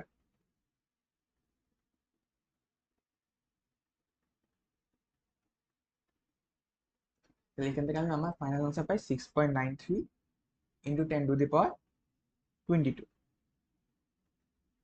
মিটার স্কোয়ার, যেহেতু ক্ষেত্রফল চেয়েছে। ঠিক আছে, এটা হলো আমার আনসার। তো এটা হলো আমাদের লাস্ট ম্যাথ। তো লাস্ট ম্যাথে আমাদেরকে বলছে যে কোন স্যাটেলাইটের গতিশক্তি, কোন স্যাটেলাইটের গতিশক্তি ই কে সমানুপাতিক T⁻n হইলে n এর মান কত। অর্থাৎ আমাকে এমন একটা ইকুয়েশন আনতে হবে যেখানে শুধুমাত্র ই, বাকিগুলো ধ্রুবক এবং টি থাকে, যেখানে টি একটা ভেরিয়েবল হবে। আচ্ছা, আমরা প্রথমে কি জানি যে ই কে মানে কি, half M V square, half M V square. ঠিক আছে, তাহলে হাফ এম ভি স্কোয়ার মানে কি, হাফ এম ভি এর সূত্র √/gm divided by R plus h, √/gm divided by R plus H. তাহলে স্কোয়ার করলে কি হবে, gm divided by R plus H. তাহলে টোটালে আসবে আমার gmm divided by 2 into R plus h. অর্থাৎ কেন্দ্র থেকে দূরত্ব, এটার সাথে একটা সম্পর্ক পাইলাম, এটা একটা ভেরিয়েবল। তাহলে আমাকে টি এর সাথে কেন্দ্র থেকে দূরত্বের আরেকটা সমীকরণ ইউজ করতে হবে, যেখান থেকে আমরা বুঝতে পারি যে কেন্দ্রের সাথে দূরত্বের টি এর সম্পর্কটা কি, এরপর ওটার সাথে আমরা ই কে রিলেট করতে পারবো। ঠিক আছে, তাহলে আমরা এবার দেখি যে টি এর একটা সূত্র পড়ছিলাম, টি এর সূত্রটা হচ্ছে 2π √/gm divide by √/gm into R plus H 3/2। তাহলে দেখো এই যে অংশটা, এটা কি কনস্ট্যান্ট না, এটা ধ্রুবক তো। তাহলে টি সমানুপাতিক আর প্লাস এইচ 3/2। তাহলে বলো আর প্লাস এইচ এর সাথে টি এর মানে সম্পর্কটা কি হবে, এটা 3/2। তাহলে এখানেও 2/3 দ্বারা গুণ করতে হবে, এখানেও 2/3, মানে 2/3 পাওয়ার ইউজ করতে হবে, এখানেও 2/3 পাওয়ার ইউজ করতে হবে। তাহলে কাটাকাটি চলে যাবে, এখানে এক থাকবে পাওয়ার। তাহলে টি এর পাওয়ার হবে 2/3। তাহলে আমাকে বলো এখানে ই কে এর সাথে এই যে আর প্লাস এইচ ওর সম্পর্কটা কি, ব্যস্তানুপাতিক 1/r+h। আর এই r+h এর সাথে টি এর সম্পর্কটা কি, t⁻2/3। তাহলে ই কে এর সাথে টি এর সম্পর্ক হবে t⁻2/3, 1/t⁻2/3। এটাকে যদি আমি সোজা করে লিখি, মানে উল্টায় লিখি, তাহলে ই কে সমানুপাতিক t⁻2/3। এটাই হইলো আমার ফাইনাল আনসার, যেখানে n এর মান -2/3। আশা করি বুঝছো। তো এই ছিল আমাদের লাস্ট ম্যাথ। এখানে আমরা সবগুলা কনসেপ্ট আলোচনা করছি। হ্যাঁ, অনেক টাইপের ম্যাথ দেখছি যেগুলা একটু আসার মতো, এখানে কয়েকটা কোশ্চেন ব্যাংকে কঠিন কঠিন ম্যাথও ছিল। তো তোমাদের কাজ হচ্ছে কোশ্চেন ব্যাংকটা সলভ করা, কোশ্চেন ব্যাংকটা সলভ করে তোমরা নিজে নিজে বুঝে বুঝে করবা। অ্যান্ড কোনো কনসেপ্ট তো এখানে বাদ রাখি নাই, কোনো কোনো ধরো কোনো কোশ্চেন মিলাতে পারতেছো না, তখন ওই টাইপের একটা ম্যাথ তুমি এই কয়েকটা ম্যাথের মধ্যে পাবা। ঠিক আছে, ওই ম্যাথটা দেখবা, এরপর কোশ্চেনটা আবার সলভ করার চেষ্টা করবা। আর এখানে পুরো সবগুলা কনসেপ্ট আমি সিরিয়ালি আলোচনা করছি আগে, তো দরকার হলে একবার স্লাইডটা দেখে নিবা। সবাই ভালো থাকবা, সুস্থ থাকবা।